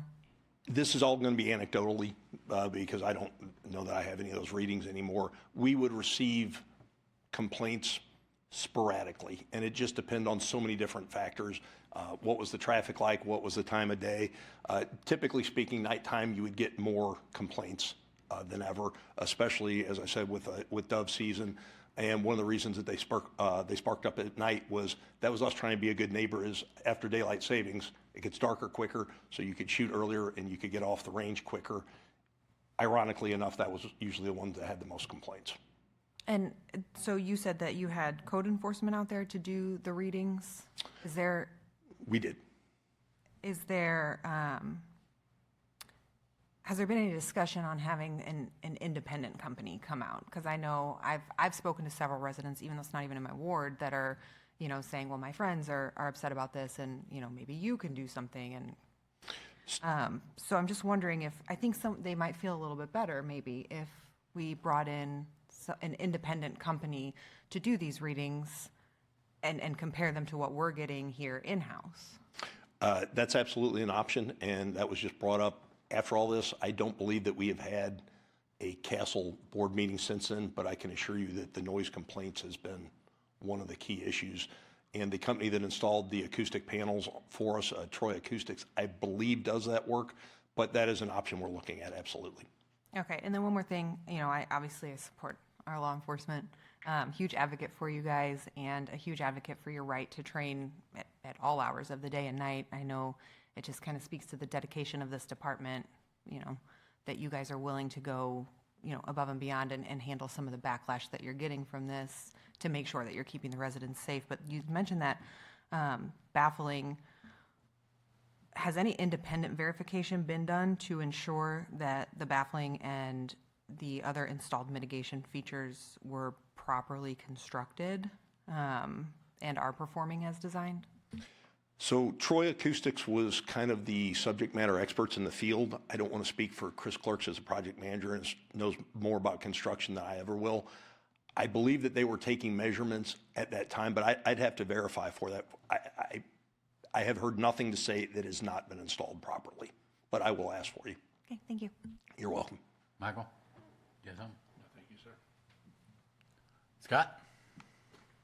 Thank you for your service. I live in Ward 1 in Homefield, and honestly, the noise doesn't bother me. I mean, I hear it once in a while, but I do want to listen to the residents who we've heard complaints from, so I appreciate all the mitigation efforts. A couple of the ideas that residents, using silencers, and I think you kind of had that on there. And this is a question for Mr. Snowden. I mean, is there a plan for the roof in a future budget? Well, I won't put that on him.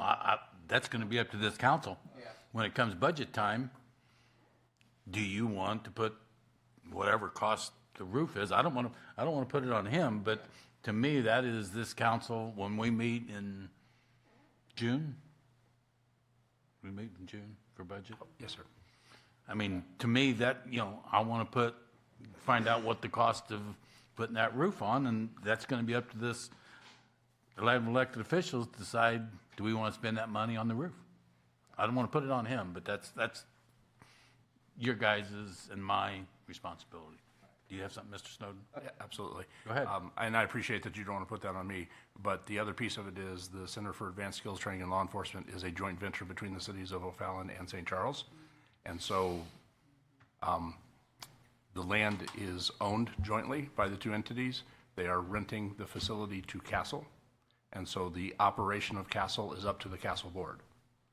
And so I am probably taking the words out of Mrs. Boshart's mouth, but it is not necessarily up to this council to decide to put the roof on and pay for it. That would be something that would be a joint venture between the two cities. Vicki, am I missing anything?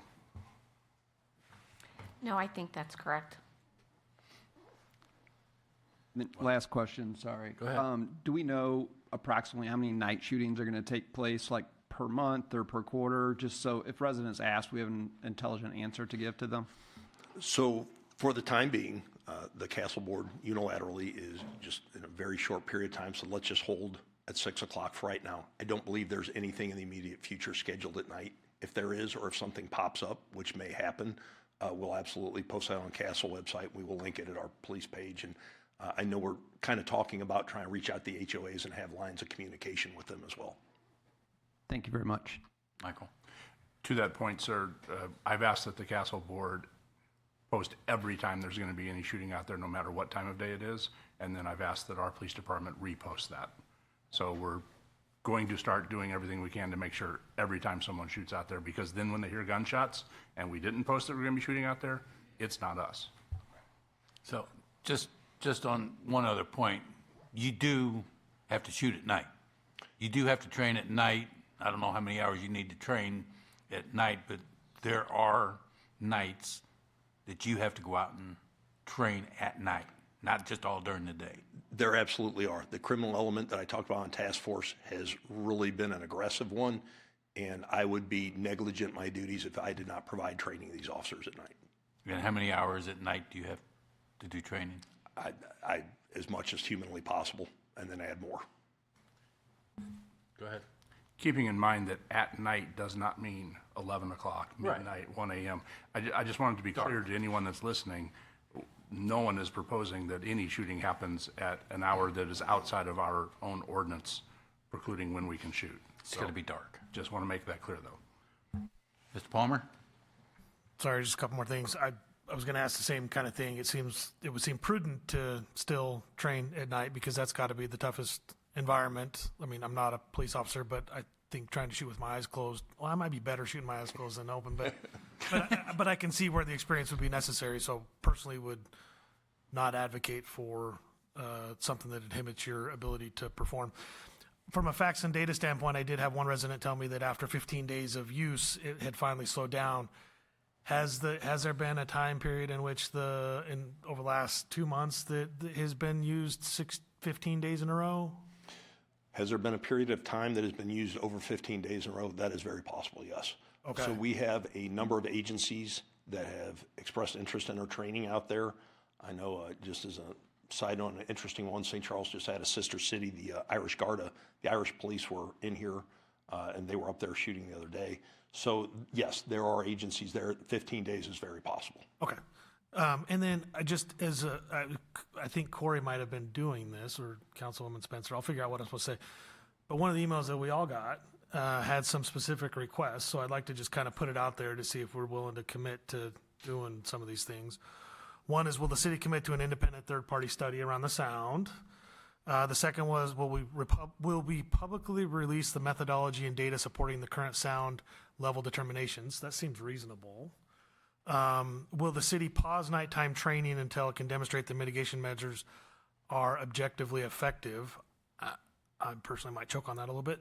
And then the last one is, if baffling is working as promised, what specific standard is being referenced and how is that standard validated? Which I think, is that what you were trying to do, Corey, was walk through those questions? A little bit, yeah. Okay, yeah, because I would like to be able to close the door on this with like some level of command on what we will and won't do collectively, because we did all get it from the anonymous source of complaints claiming to represent a large proportion of people for what it's worth. Michael? Just FYI, I've reached out to that person individually to see if they would meet with me one-on-one, and I've got no response. We've reached out. I'm aware who you're talking about, and he is not wanting to speak to us. For the record, I did the same personally and was rejected as well, which is part of a little bit of frustration on my part. I do believe that if it's truly an issue to you, what is the harm in meeting to get a full understanding and discuss resolutions. So throwing complaints from afar, I'm not a big fan of.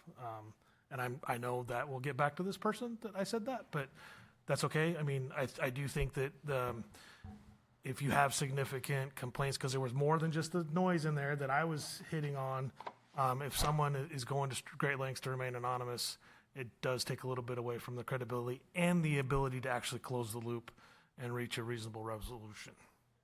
Michael? Thank you, sir. Not to contradict the major, but when that email came across saying that there had been 15 days of shooting in a row, I reached out to our range master, and he assured me and gave us the dates that there has not been more than 6 days in a row. However, there have been weeks where it was 6 on, 1 off, 6 on. So I could certainly understand how a citizen might think that it's been 15 days in a row. I don't want to stand on the fact that it hasn't been 15, it's been 6-1, 6-1, but we have not shot 15 days in a row. Fair enough. Thank you for that. And I do think the public communication will go a long ways as far as saying here's when we are or not out there. Because when people do hear noises and we're not training, then that kind of says a lot. Amanda? Hi. Good evening. Well, first, I want to say, I love O'Fallon PD too. So when I saw, people giving flack for this, it kind of aggravated me because it's not the police fault. It's not our police department. You all deserve, and were promised a training facility. And that's what, we promised and provided. But on the same time, residents are, promised to have peaceful lives. And so it's something I think that it shouldn't have fallen you all get flack from, but from the city. When we have to come up with, something to make it both work. You mentioned it was Troy Acoustics were they the contractors on this that did this? Yes. Okay. That put up the acoustic panels on The baffling and everything. I've been reading about baffling and all that stuff. So I was wondering if, because it does say, for sound and everything. Do you know if the final kind of acoustic design to kind of help muffle that sound included like the trees and buildings that were to come? So I'm understanding your question correctly are there trees and green space included in part of the sound mitigation? Is that your question? Yeah, I mean, because I just know from, doing this and looking at plans that they definitely put up barriers of trees to help with sound when, say, a commercial's next to a residential or something like that.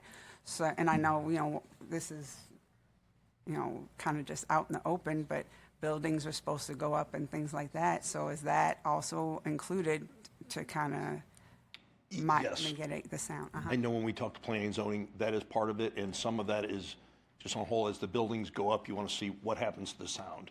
So before you plant trees or do green space, but that is an option, absolutely. Okay, so, I mean, when the buildings go up and the trees and everything, that should help your thinking. I certainly hope so.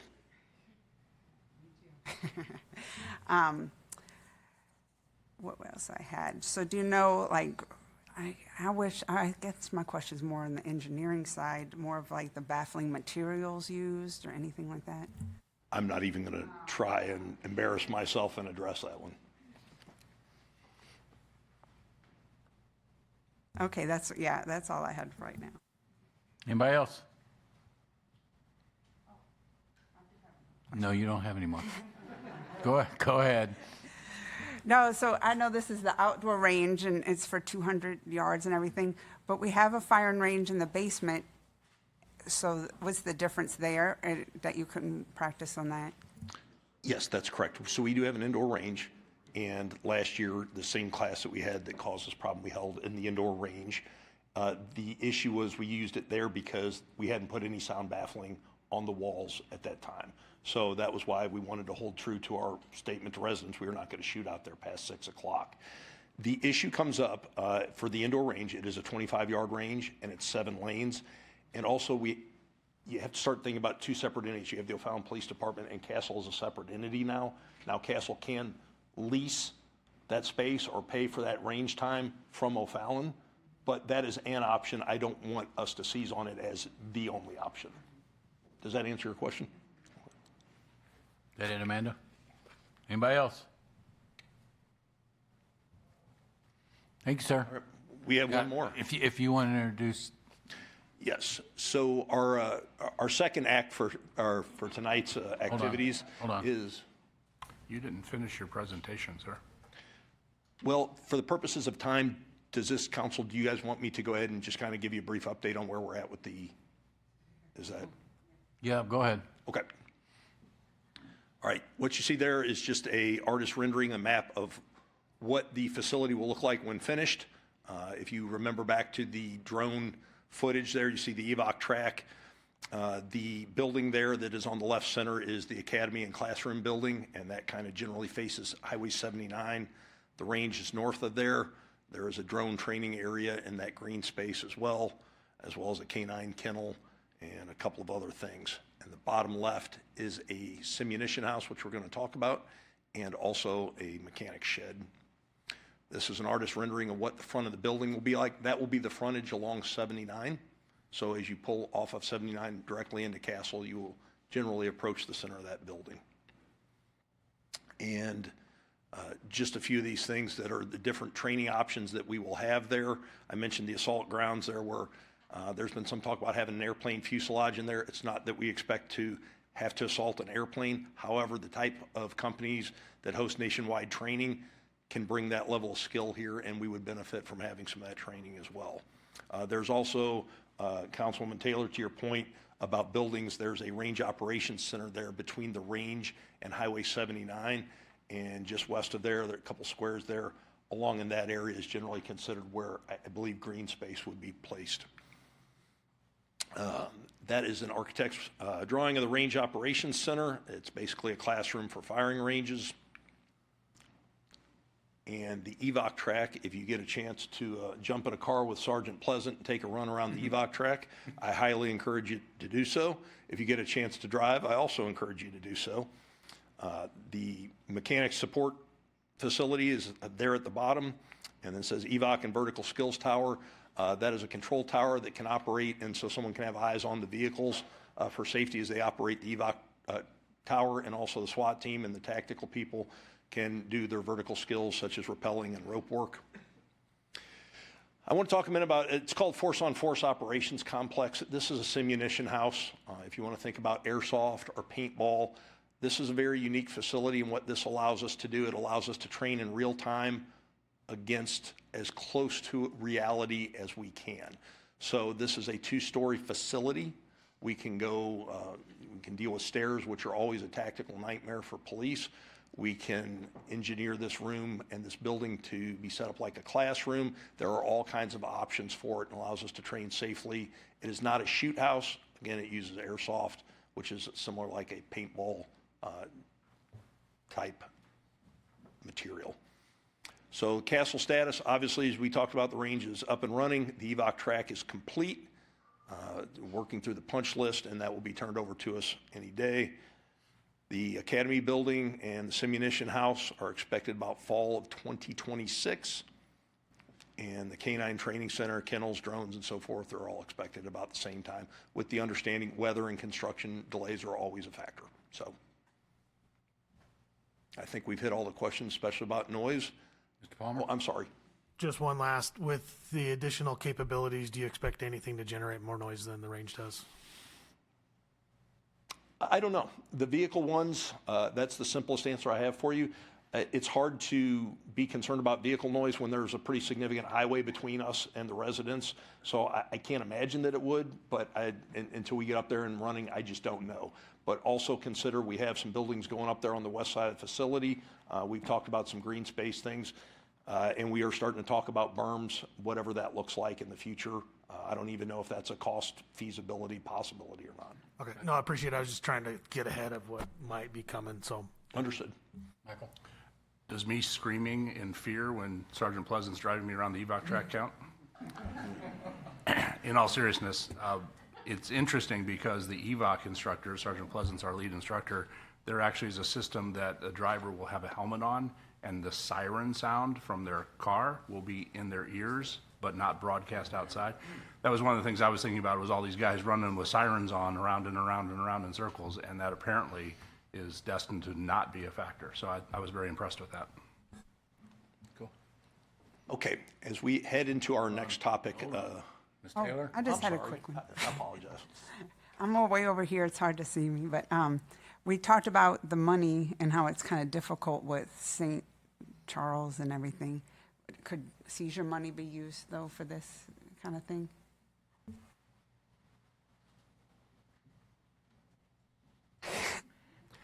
So I'll give you a 30,000-foot answer. Seizure money can be used for certain things, but not everything. If you recall, with the Real-Time Information Center, we were able to use a portion of seizure money, but we couldn't pay for everything out of seizure funds. And so the easy answer is we don't know. But the other piece of that is, again, it's a standalone entity. And so does the city of O'Fallon use seizure funds for our half? That might be fine. What does St. Charles City want to do for their half? But then again, we're partners. Does St. Charles City even want to do whatever we may be discussing? So there's a whole lot of discussion before that may or may not become a reality. And to me, that's going to come from the council board with their recommendations. Anybody? Yep. I just saw Lieutenant Gibbons nod, so they're in for spending as much as I'll talk with Mayor Dan. Okay, any more questions about Castle? All right, moving on, sir. All right, since the police department's going to monopolize all your time tonight, I'm sure you guys have been dealing with the same issues that we have been dealing. You've been hearing the same complaints about electronic e-bikes, motor scooters, motorized bicycles, and so forth. And so I'm going to introduce a couple officers if they'll come up here. Their shift has been dealing with this and have spent a lot of time researching it and working with Kevin O'Keefe to provide some options. So with that being said, I'm going to hand the presentation over to Lieutenant Jeff Cook and Officer Nicole Savant.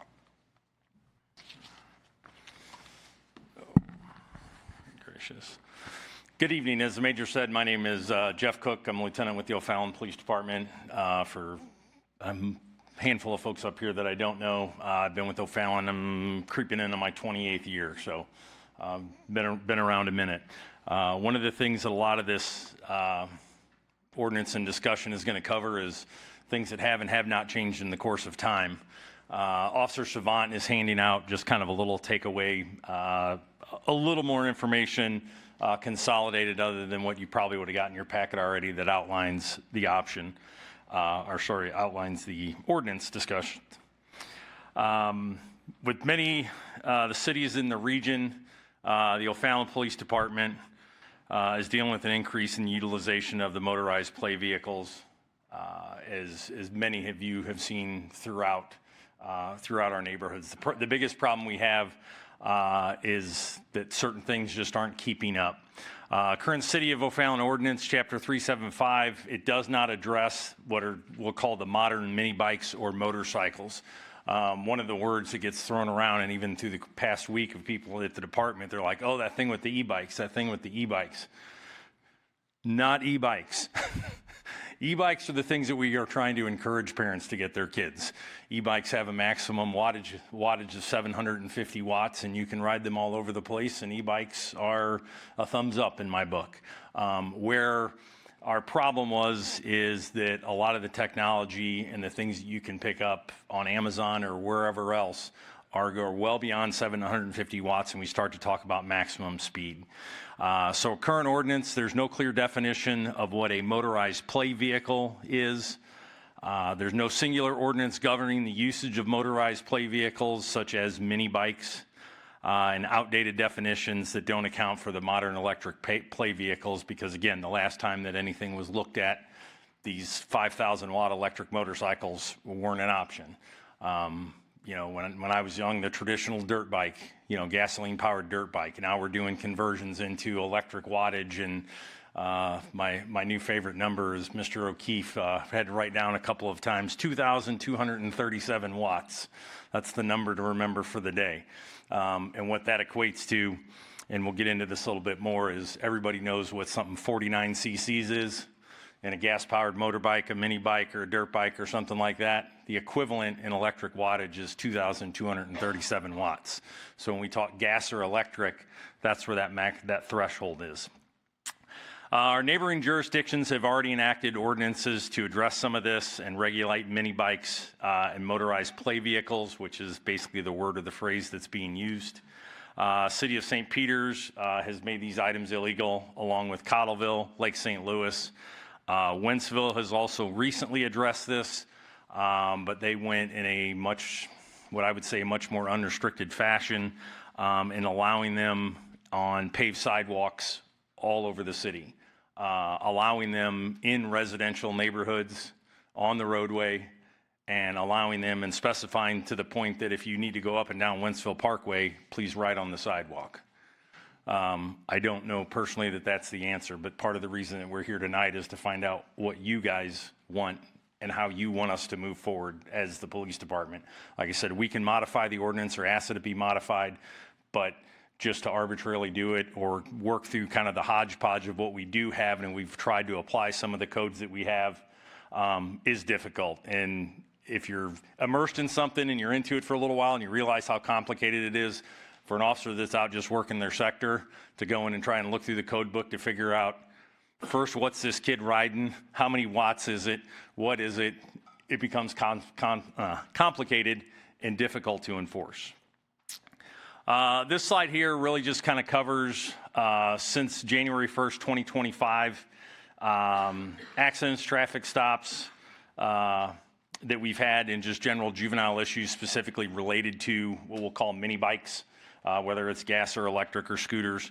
And I say juvenile issues is the tendency it is. These are individuals under the juvenile definition. 15 and a half is that magic number when a kid can get their permit, for those of you that have or have had young drivers in your house. But anything under that is really more what we're dealing with when we talk juveniles. Under the age of 18 by legal definition in the juvenile court is a juvenile. But when it comes to traffic law, 15 and a half is that magic number. As of last night, we have had 4 serious injury accidents related to electric bikes that required medical transport for injury in the city of O'Fallon. One last night was off Canalstat Pearview, where the young man was transported to Mercy Hospital with what looks like a broken leg, riding on the sidewalk in the neighborhood of 30 some miles an hour, and drove right into a car turning into a neighborhood. Reason for the other kind of part of the slide here is to show this is not just impacting one area of the city. There's a little bit everywhere. There's blue dots in every sector for us or every ward for you guys. It's not just an isolated problem to one part of town. So the proposed change that we've worked with Mr. O'Keefe, we also reached out to our municipal prosecutor, Kyle McKay, to get feedback and suggestion, because again, this is just a problem we saw on the police department side, but knew we needed that consultation to make some better determinations. So the recommendation at this point, or the proposed change, is to create a definition called motorized play vehicle. It's the same terminology that's being used by several of the cities in our community in general for these devices. It includes devices commonly referred to as mini motorcycles, pocket bikes, motorized scooters, electric skateboards, go-karts, the one-wheels, any other vehicles capable of transporting a person or persons in excess of 5 miles an hour that is not propelled, or that is self-propelled by a motor or engine and is not otherwise defined by the Missouri statutes or municipal code as a motor vehicle. If it qualifies as a motor vehicle, it's a motor vehicle. If it's over 2,237 watts, by definition, it is a motorcycle.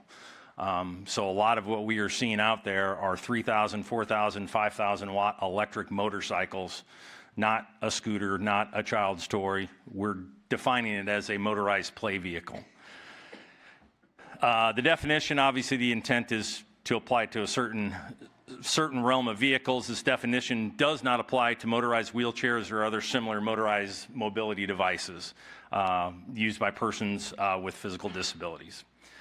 The hope is to create a new ordinance to deal with the governing these motorized play vehicles, and it would prohibit them on any street, highway, roadway, or sidewalk in the city of O'Fallon within our boundaries or city parks. In the bottom of the handout that I gave you, and we've given one to the clerk, there's kind of a cross-reference tick box on where things would or wouldn't be allowed. And that kind of helps clarify where things could or could not be ridden.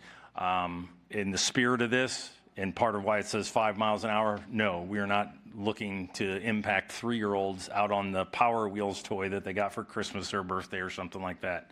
Not where we're going. The same as the vehicles used by individuals with physical disabilities. We're going to hoping to revise the definition of motorized bicycle to include the wattage equivalents, which I said. And if you do any research into the state statutes, you'll see a term 3 brake horsepower. What is the equivalent of 3 brake horsepower? 2,237 watts. There'll be a quiz at the end. Electric bicycles, the majority of them that we are seeing, electric motorcycles over 2,237 watts, would then be classified as e-motorcycles, allowing for the enforcement of motor vehicle traffic code. Your traditional e-bikes that you see out there for sale is something that you can look across this parking lot at the other end of the parking lot, see one sitting there and go, that looks like a bicycle, but there's something a little bit different about it. The frame's a little fatter or something. But in general design and construction, it has pedals, and those will max out at 750 watts. So when you start equating speed, 20 miles an hour is about as fast as one of those allowed legal e-bikes will go, with you pedaling to assist, or a Class 2 e-bike will have a throttle to assist. But otherwise, you've got to use human power. Here's a good overview of the things that we are seeing, what they look like. Like I said, when you look across a parking lot or driving through a residential neighborhood right now, these are the items that we are seeing the most that exceed. Even that stand-up scooter in the top right-hand corner, it's not uncommon to see those right at the 3,000 watt mark, and those are going to go push that 25 to 30 mile an hour range. It's not an exact equation on it, but if it's 3,000 watts, it's going to be well over golf cart speed, well over 25 miles an hour. And some of those kids will just tell you flat out, they're like, yeah, I've asked them, I've said, it'll do about 30 miles an hour, 37. And I stopped a kid on Paul Renaud just 2 weeks ago at 9 o'clock at night in the dark, doing 37 miles an hour. Going downhill and blew right through a 4-way intersection. But these are the types of vehicles that we're looking to categorize into those motorized play vehicles. So getting into the penalty phase or the encouragement phase of the ordinance, persons 15 and a half years or older under the ordinance would receive a summons, just like any other traffic summons. Once you turn 15 and a half, if your kids don't know, you can receive a traffic summons. You can go to adult court for a traffic ticket. Not a criminal charge, but a traffic violation once you reach 15 and a half can be adjudicated through the municipal court like any other adult summons. Though in criminal court, they're still considered a juvenile. For traffic violation purposes, they would get a traditional ticket like anybody else would. Anybody under the age of 15 and a half could receive a juvenile referral to be for the violation to go through juvenile court. At that point, the parent would also be receiving a warning for that violation under their parental responsibilities. So on a first offense, the individual would receive a warning, and mom and dad would receive a warning as to, hey, this is what's going on, this is why they can't do it, we're trying to educate, which is what we've been doing for months. And a second violation would be up to the municipal court under the ordinance of 215-600, parental responsibility, with a maximum fine of $500. That's going to not be us dictating, that's going to be the courts. As far as that's just a maximum, not what a minimum is. That's going to be up to the judge, but I believe the minimum on that is $200. In addition to the cost, the ordinance violation, motorized vehicles may be towed at the homeowner's expense or the individual's expense back to their residence. Instead of telling somebody just to hop on it and drive it home, mom or dad can come down and pick it up, and we've been doing this for months now. Hey, have mom or dad get them on the phone, drive on down here and meet us, throw that thing in the back of the car and drive it home, because you're not riding it away from here. And we have a little education session, and it takes a little bit of time, but we're trying to get that point across. And there's a lot of kids that are still riding, but when they get stopped, they're like, oh, I know why you're stopping me. But they could be towed at their expense. And we left that basic caveat in there of if somebody absolutely refused and wanted to call our bluff, then we're just going to go through our traditional found property phase of, you don't want to tow, you can't leave it here, or if you want to leave it as abandoned property, that's kind of on you, but then we're going to have it towed under traditional methods. I'm sure that a minimal expense for getting it towed to a house or having a neighbor come help them pick it up is probably going to be the decision. That's my part of it. So, but I want to open it to questions, or I guess discussion from you guys if you have any, because again, we're looking for guidance here. Mr. O'Keefe was fantastic in helping us draft where we've come to this point. No, don't look at him that way. He was fantastic. But like I said, for the officers that are out there right now trying to enforce what we have on the books, it's difficult because like I said, when you really have to get into dissecting the ordinances, to find where things fit, and some of these motorized play vehicles, and specifically these bikes, these electric motorcycles, aren't falling under there, and the responsibility of only falling into juvenile court, I think, is not effective. This is going to have to be something that's for, again, these young people. Major Myers was talking about us being out on task force stuff or dealing with stolen cars, and we literally are in two different places with, say, 14 and 15-year-old kids. Some are out stealing cars and some are out riding electric motorcycles. So it's all ends of the spectrum on what they're out doing right now. But for us, like I said, at that, and most of this is in response to the significant number of complaints we're receiving. I don't know what you as members of the council who've been on here for some time have been getting or gotten about them. Those new to the board, I'm sure they're probably coming your way, but this is our recommendation and we just look for guidance from you. Mr. Wexler. Thank you, Mayor. Thanks for all your work on this. Quick question: if you go to stop one of these kids and they take off, are we pursuing them or just letting them go? It's amazing how many are willing to just run. We've had a few of those situations down south where we've driven through the subdivision trying to wait and see a kid stop. But are we throwing lights and sirens on and chasing them down like we are? No, we're not chasing them down like that. Okay. Are we going to remain in the area and drive around and try to intervene with the kid? Sure. But no, we're not just going to hop on and fire down with the kid and create a greater hazard. Yeah, you took the words out of my mouth. I was worried that we were gonna pursue him and make a whole nother issue. Juice isn't worth the squeeze on that one. Right. Okay, that's what I needed. Thank you. Mr. Cascella. Thank you, Mayor. Being a father of young kids that have had an interest in having these, I did some research on them and just overlooked something. I thought when I read it originally, this is for anything that's going to allow you to travel more than 5 miles per hour. Is the way I kind of interpret it. This wattage limitation of the 2237, I think that's going to be hard to pin down. The main brand of these, if you go back to your slide of the pictures of the different types, that the bottom right, the second one from the end, so the more miniature looking dirt bike. Almost all of those are known as like a Burromax is the brand, is the Burromax brand. The Burromax 250 is capable of 15 miles per hour, and that 250 signifies the wattage. They have the 250, they have a 500, they have a 750, they have a 1000. Sure. Their highest in line is the 1600 watt model, which is capable of like 47 miles per hour. That's 1600 watts. So limiting this to 2237 watts, we are way beyond the highest model of that Burromax mini dirt bike that is made currently. Very, very few do we see below 1600. The majority of what we've been stopping are well above 2000, and Officer Savant can probably speak to more of these stops because she's made a significant number of them. She's rather popular on the YouTube with the Canals Park kids, in fact. They're getting tired of seeing her over there, but yeah, like I said, the point with 2237 is as soon as you go to 2238, it's a motorcycle. Get a license plate on it, get a motorcycle endorsement. It is no longer a play vehicle. Go ahead. No, jump in. To Councilman Cascalla's point. So yes, Up to the mic. even a 250 watt one would just fall under the illegal vehicle because it doesn't have pedals.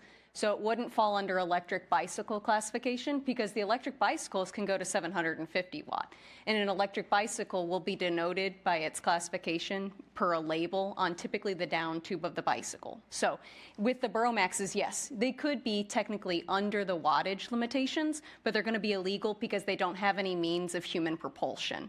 So for an officer's enforcement action, an officer is going to know that's not legal in the city of O'Fallon because it doesn't have pedals. So basically for an officer, when we're going out and I see a kid riding up Canoss Road on one of these things, all I have to look for as an officer, if we were to pass something like this, does it have pedals? Okay. Does it have pedals? Okay, it could be legal. But is the kid riding it on a sidewalk? Then that's illegal. Is it nighttime and the kid doesn't have any lights on it? That's illegal. So now if I move out of, if it's able to be human propulsed, now I can look into, does it meet the stipulations of bicycle code? Because you still have bicycle code that's going to be enforced on electric bicycles, both class 1 and 2. So to the point, yes, it could be under that 2,237 watts significantly, but if it can't be pedaled, it's illegal. That makes a whole lot more sense. Thank you. Yes, sir. Just wanted to say thank you once again for taking the time to put this together. This has obviously been a really big problem out by where I live. All the mini bikes going everywhere. We've had ruts dug into our common ground, and enforcement has been difficult. So thank you for putting this together. You actually answered all my questions really well. So, sorry, Mr. O'Keefe, despite all your hours, the legalese didn't make nearly as much sense as this. So thank you again. Mr. Wilcox? I just wanted to say thank you as well, and 100% behind this. It's just a matter of time before there's a serious accident. I mean, we see these run around our neighborhood all the time, and it needs to be enforced, so thank you. Yes, sir. Anybody else? It says on the agenda for tonight for first reading, so just FYI. Any other items for consideration? Seeing none, we're adjourned. We'll be back at 7:41.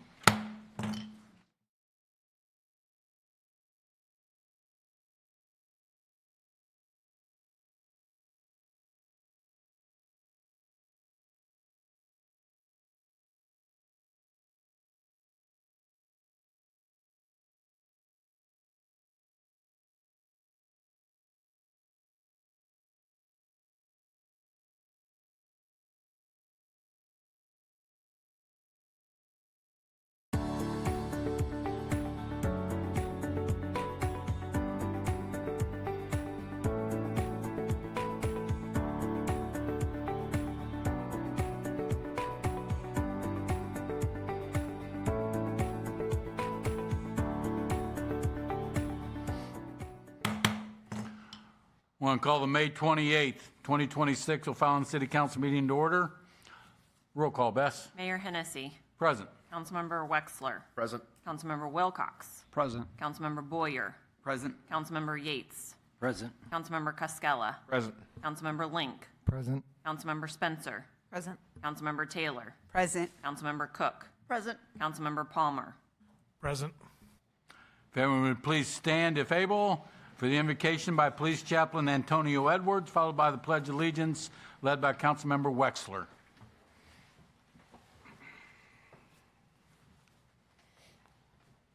Let us pray.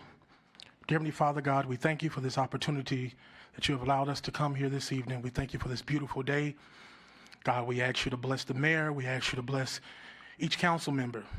Father God, we thank you for who you are and what you are. We ask you to bless each man and woman in uniform.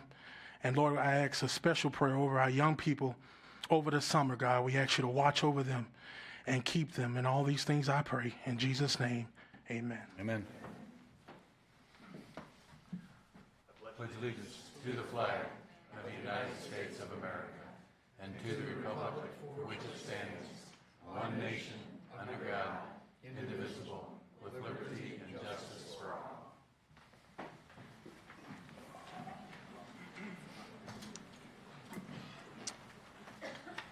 Folks, you have an agenda in front of you. What's the pleasure? Motion to approve, Cascala. Second, Wexler. Motion by Councilman Cascala, second by Councilman Wexler. Questions or comments? All in favor? Aye. Any opposed? Motion passes.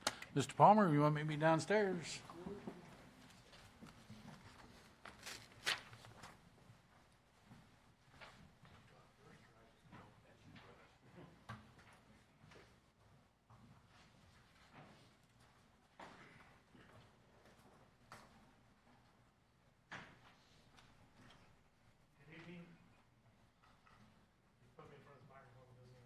So I apologize.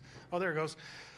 So my name is John Palmer. I have the wonderful opportunity to present Fort Zumwalt dance team with a proclamation. You're being requested to come up. I will say from personal experience, all of my kids have played many sports at Zumwalt West, and without fail, it was an honor to watch the young ladies do their work. They are extremely talented.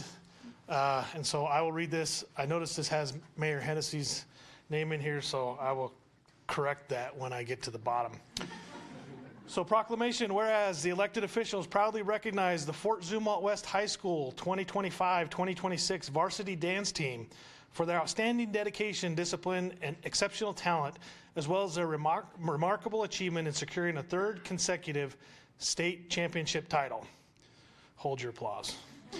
And whereas the members of this team have demonstrated unwavering commitment through countless hours of practice, perseverance, and teamwork, resulting in performances that exemplified the highest standards of sportsmanship, artistry, and pride. And whereas the Fort Zumwalt West varsity dance team has a total of 15 members, including 6 seniors, 6 juniors, and 3 sophomores. And whereas this season, the Fort Zumwalt West varsity dance team earned first place in both hip hop and jazz at the Lindbergh Invitational, first place in both hip hop and jazz at the Ursuline competition, 11th place in the large jazz division, and 8th place in large hip hop at the National Dance Team Championships, and first place in hip hop and second in lyrical jazz at the state competition, earning them first place overall and the prestigious title of Division 5A state champions for the 3rd consecutive year.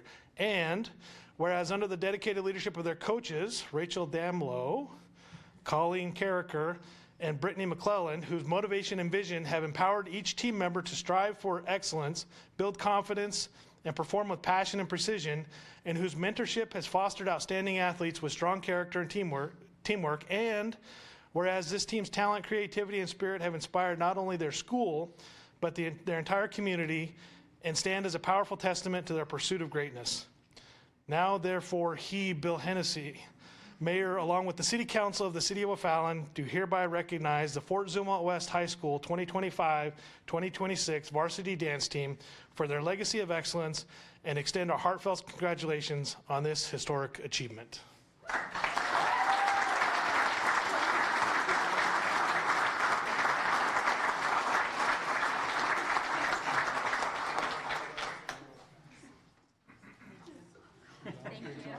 Oh, he didn't tell you we were going to talk? No, I love talking. No, but just a huge thank you to not only these 15 remarkable dancers, but also to the parents and all of our supporters. We definitely couldn't do this without you guys. It was an incredible year. It's going to be very hard to lose these 6 seniors, but they definitely went out with a bang, that's for sure. And also thank you to the other coaches that helped me, because I for sure could not do this by myself. So thank you for all your support, and these girls are just some of the most hardworking young ladies that I have ever had the pleasure of working with. So thank you. You going for a 4P? Why not? It's the goal.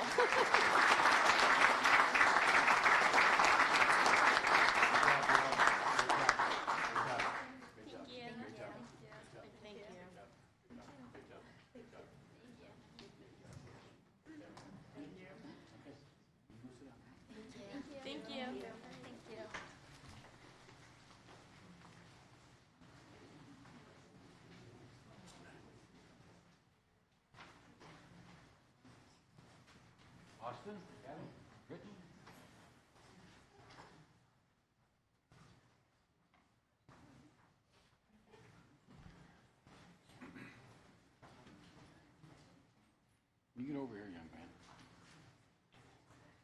What's up, big boy? How you doing, man? Good. All right, I get to do this every year. It's a proclamation, whereas the Children's Tumor Foundation is observing May 17th, 2026 as World Neurofibromatosis NF Awareness Day to educate the public about this rare genetic disorder. Whereas NF encompasses a group of genetic disorders that cause tumors to grow on nerve tissue throughout the body, including the brain, cardiovascular system, bones, and skin. Whereas NF affects all populations equally, regardless of age, race, ethnicity, or gender. And whereas there are 3 primary forms of NF, all of which can lead to chronic pain, hearing loss, vision impairment, skeletal abnormalities, learning disabilities, and life-threatening complications. Whereas despite its prevalence impacting over 4 million people worldwide, NF remains undiagnosed and underfunded, with many patients and families lacking access to comprehensive care, support, and information. And whereas dedicated researchers, clinicians, advocates, and volunteers around the globe are working tirelessly to advance understanding, improve treatments, and ultimately find a cure for NF. And whereas raising the public awareness for fostering community solidarity are critical to early diagnosis, improved patient outcomes, and the acceleration of life-saving research. Whereas on this day, we honor the courage of those living with NF, we support their families and caregivers, and we affirm our commitment to enhancing quality of life for expanding access to care. Now, therefore, I, Bill Hennessy, Mayor in the great city of O'Fallon, and the City Council, Missouri, in recognition to this important initiative, do hereby proclaim May 17, 2026 as World Neurofibromatosis Awareness Day. Austin, here you go, brother.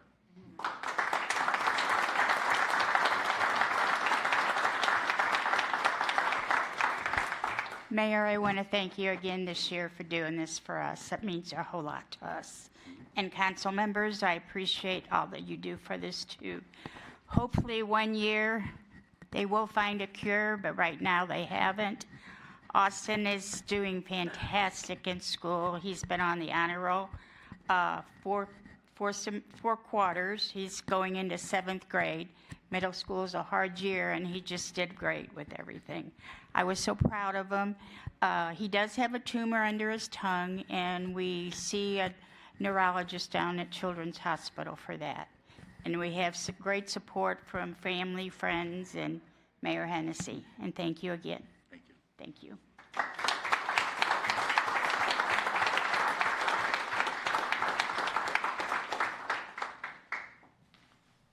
Mr. Boyer.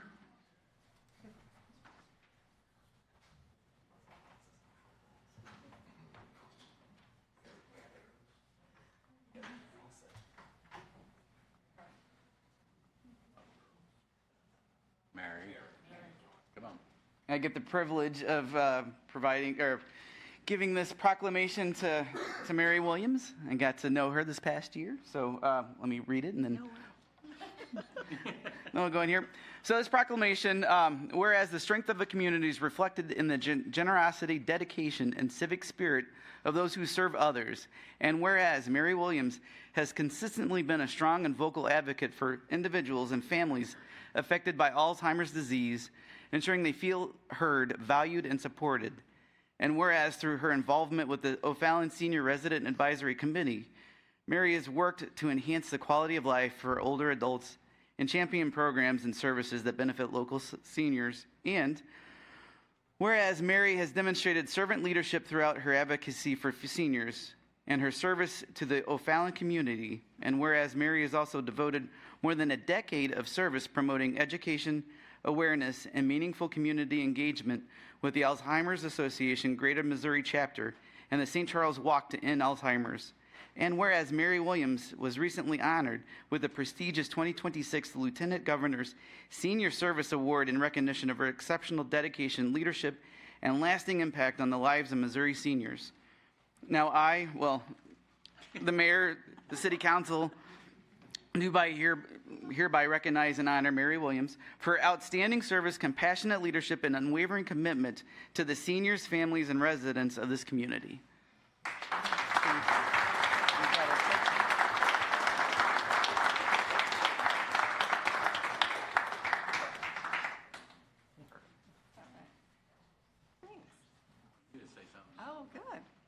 Well, thank you all very much. I'm very honored to receive this award. And just to let you know, I won't stop. Seniors are really important to me, and they have been for about 30 years. So I will keep fighting, as you know. And we will, bring it into Alzheimer's someday. Just to let you know, we have lots of things in the works, and someday I can say now that we will have that. So thank you very much.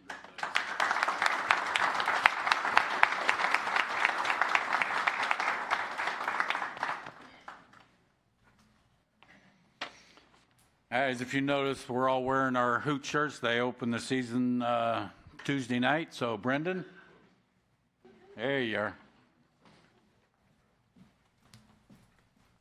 Nice to meet you, buddy. Good evening. Yeah, we did open our season on Tuesday night to a raucous crowd of 2,300 people. It was a great night. Just checked the score on our game tonight. We're not doing so hot, so. But I think we have a really good group this year of players. I think it's going to be a really exciting season. And the council members wearing their Hoots gear, you guys look really good in those. So appreciate you doing that. But a little bit about me, kind of a funny story. After my senior year of college baseball, I played on the very first Hoots team back in 2018 when they were in Hannibal. So to see where it started to where it is now is amazing, and that's a big part of being here in O'Fallon.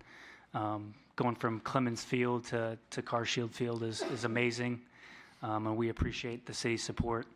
I also know that there's big shoes to fill with David stepping down, and he's been great, helping me out and kind of getting me up to speed on things. So I'm really grateful to him, and also the folks from the city that I've worked with so far, Mr. Snowden, Mr. Mitchison, Patrick.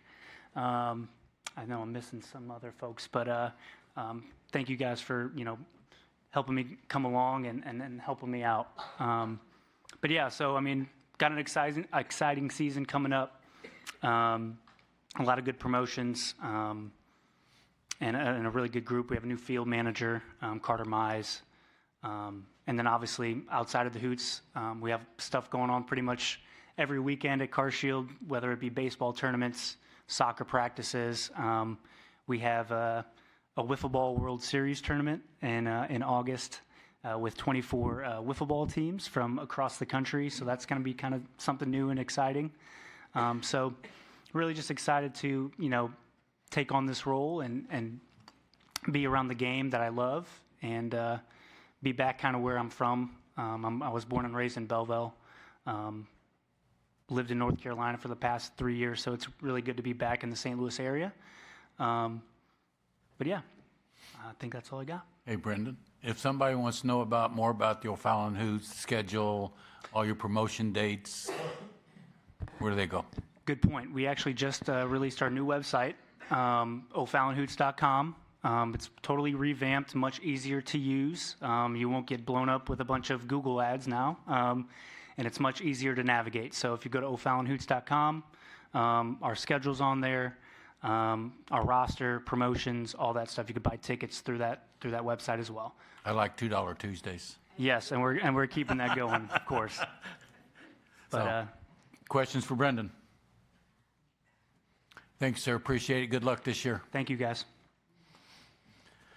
All right, next is I'd like to have a motion to ratify my appointment of Veronica Schwab to serve on the Planning and Zoning Commission as a commission member, Ward 3, with the term expiring of April of 2030. Motion to approve, Link. Second, Spencer. Motion by Councilman Lake, second by Councilwoman Spencer. Questions? All in favor? Aye. Any opposed? Motion passes. Next, we have the president of the O'Fallon Chamber of Commerce and Industries. I think her name is Kathy Duck. She wants to give us an update on local business community.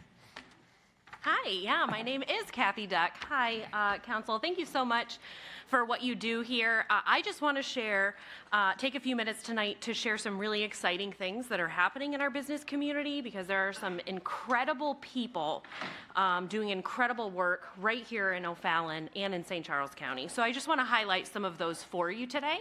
So something that I'm really proud of, some businesses on May 8th, we had 7 local businesses, 6 of which are from O'Fallon and 1 of them from St. Peter's, that graduated from the Goldman Sachs 10,000 Small Businesses program. This is a 12-week intensive program in which they had to do at least 2 hours of classwork every single day, 5 days a week, with homework on the weekends, in addition to running their own businesses, taking care of people, taking care of customers. And they graduated from that. And I just kind of want to shout them out to you. First, we have Bark to Basics owner Jill Allen. She graduated. O'Fallon Nutrition, David Gall, he graduated. Stay Cool Climate Control, Jeremy Wolf, he just graduated as well. Powers Health Mart Pharmacy, Charlene Powers, she graduated. Attentive Adult Day Center, Dr. Vita Lewis Simmons, she graduated as well. And then Popoma Travel, Peter Moyo, he graduated. And then finally from St. Peter's, Detail 360, Brian Sieveking, they graduated. This is really inspiring. It's really awesome to see businesses want to put that time back into their business so that they can grow, so they can hire more people, so they can really impact the economy around here. So we're really, really proud of them for that. The same spirit of growth and partnership is happening across our workforce efforts as well. I want to shout out our 5 local public schools across the county. They participate in a Department of Labor Youth Apprenticeship Accelerator Program, which was actually started at Fort Zumwalt Schools. Shout out, Henry. But started at Fort Zumwalt Schools, but now all 5 of the public schools participate in that. And what does that mean? That means junior or senior in high school can interview for an apprenticeship program at a local manufacturer. They get paid in that apprenticeship. They earn a Department of Labor apprenticeship certification. They earn college credit from the community college, and they get that real-world experience. It is a win-win-win. Oh, and high school credit. I don't know if I said that part too. But that is a win-win-win-win-win-win situation. And we're just so proud of all of the schools working together to create that and create that opportunity for our students. Because those students, the majority of them then continue, after they finish their certification, they continue to work at those businesses. And that's really great. We want people to stay here. Selfishly, I want them all to stay here, right? So we're just really, really proud of them there. I do want to share with you, if you didn't know already, that next Tuesday, June 2nd, at the Fort Zumwalt Professional Development Center, there will be a signing day for 25 apprentices.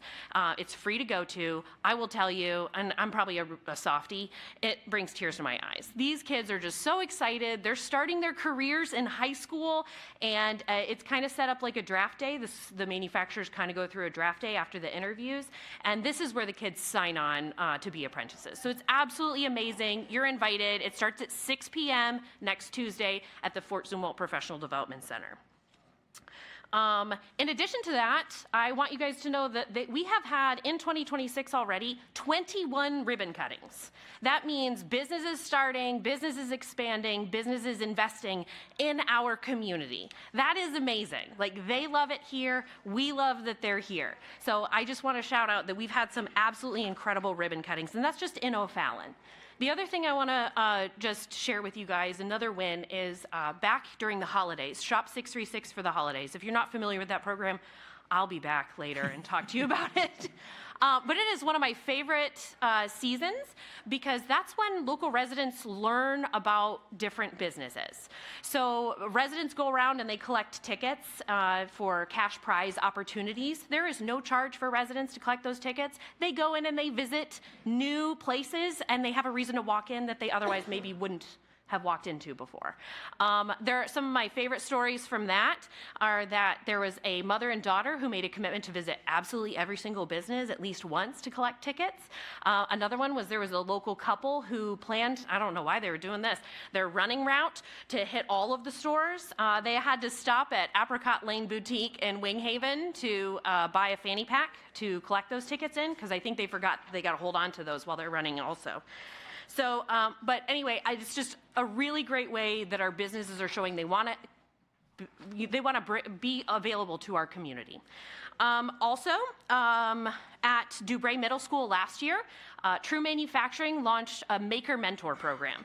That's where they came into a middle school class and they took over and they showed the students about robotic arms, coding, even 2-second lean process to show the students the variety of careers available to them. But they came to the middle school. They took time. There were 6 of them that took time out of their day, out of their company, to spend time with middle school students to show them the awesome and cool things that are made, again, here in O'Fallon.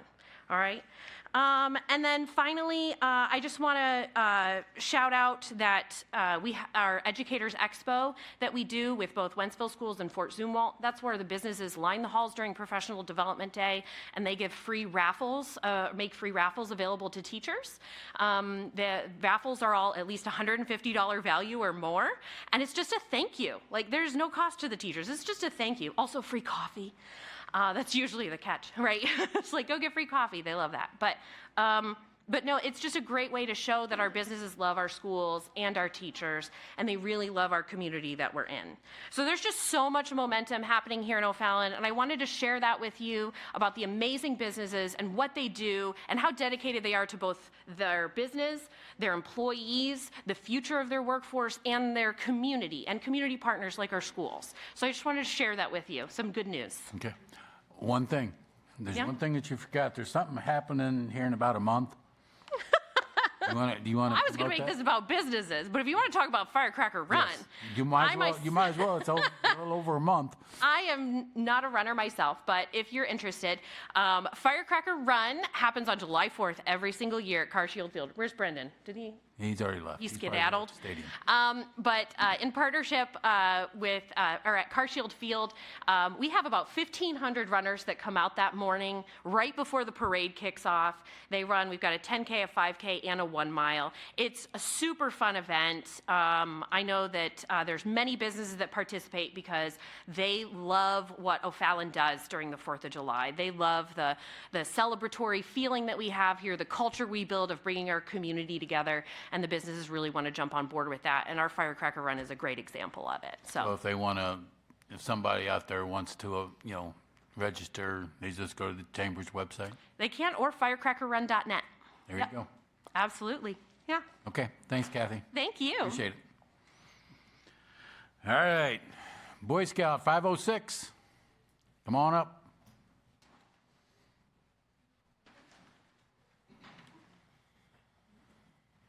Don't be shy at the podium, Mark.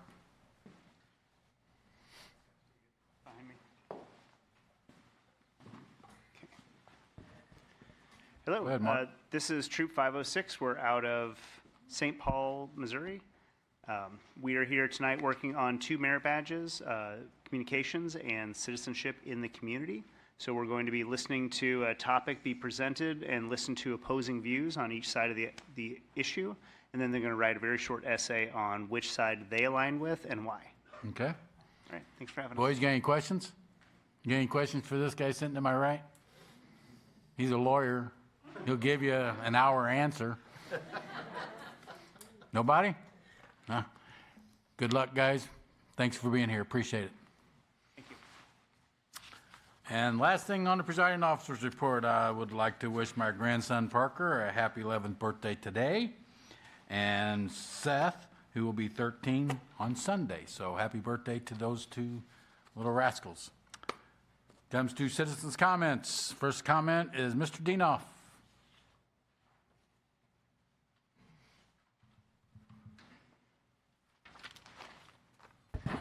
Good evening, members of the City Council. My name is Arnie C. A.C. Dienoff, City County Public Advocate, running for County Executive in the August primary.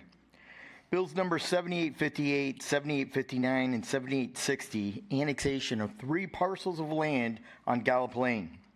We need to be very cautious and talk about every annexation, every cost, responsibilities, effect on city services, and especially our police services. And we need to mention educational resources, especially in this case, the Wentzville School District. We need responsible and sensible growth decisions, and some of you were elected to the City Council on that premise. Please don't let us down. Bill number 7861, rezoning of a planned unit development. Cabela Farms can go without a planned unit development. And where's the city financial impact study audit? I believe we're going to lose 31 cents on every dollar for city services, and that's especially our police services. We pay a city auditor over $100,000 salary, a city management analysis over $70,000, a financial analysis over $100,000, and yet there's no impact study on finances for this addition. This portion of Cabela Farms can be done as a matter of fact, does not qualify for a PUD, and is basically a free pass. This is definitely not affordable housing, starting at $300,000, going all the way up to $800,000. R1 residential housing zoning is needed in this situation. The current term council needs to have the gumption and fortitude to say no and stand up to our questionable city attorneys who make their living off the backs of taxpayers and citizens without a recent bid for legal services in almost a decade. Resolution A is $138,000 for police safety equipment from Ed Rohr. Resolution B is $80,000 for concrete supplies.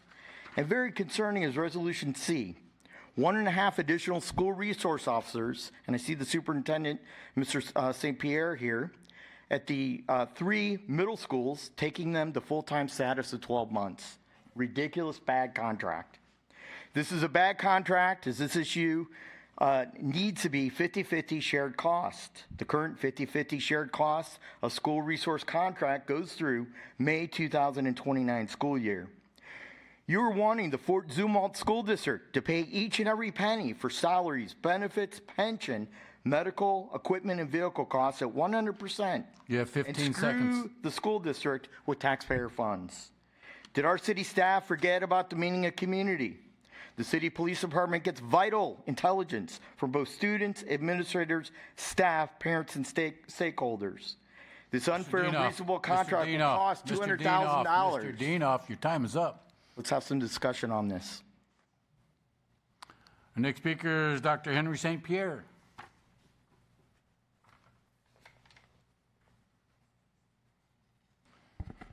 Good evening, members of the council and Mayor Hennessy. Thank you for allowing me to speak tonight. My name is Henry St. Pierre, Superintendent of Fort Zumwalt School District, and I am here to speak on the matter of the last item on the agenda, so I'll get to stick around until the end. Thank you for that.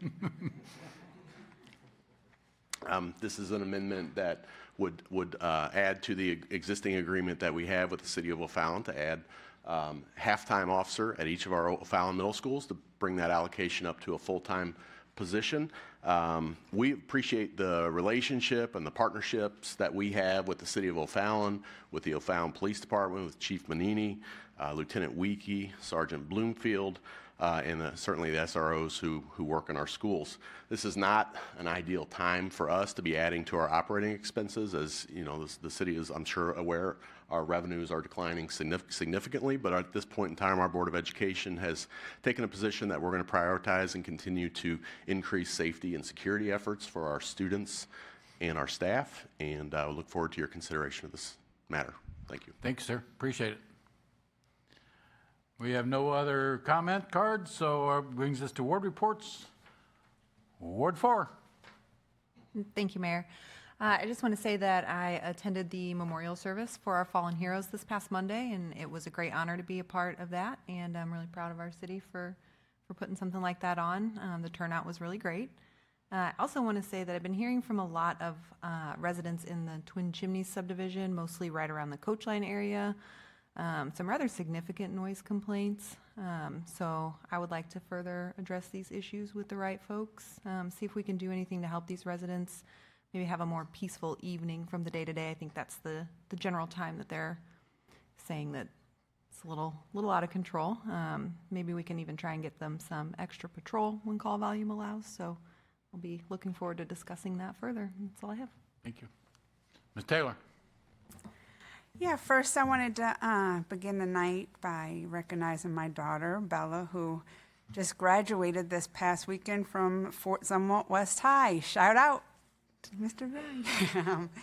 I couldn't be more proud of her and her accomplishments and her hard work and just the woman she has become. She's going off to college, Missouri State this August, and I'm a little sad, but definitely appreciate our school system and everything that you have offered us. So thank you. I also wanted to briefly talk about our roads because, that's the biggest thing that I always hear about. And last week we just kind of voted and went over it, but we did some votes for some significant upgrades, right? We had voted to projects that include like resurfacing, intersection upgrades, sidewalk improvements, traffic flow on Bryan Road, Mexico Road, Dyer Road.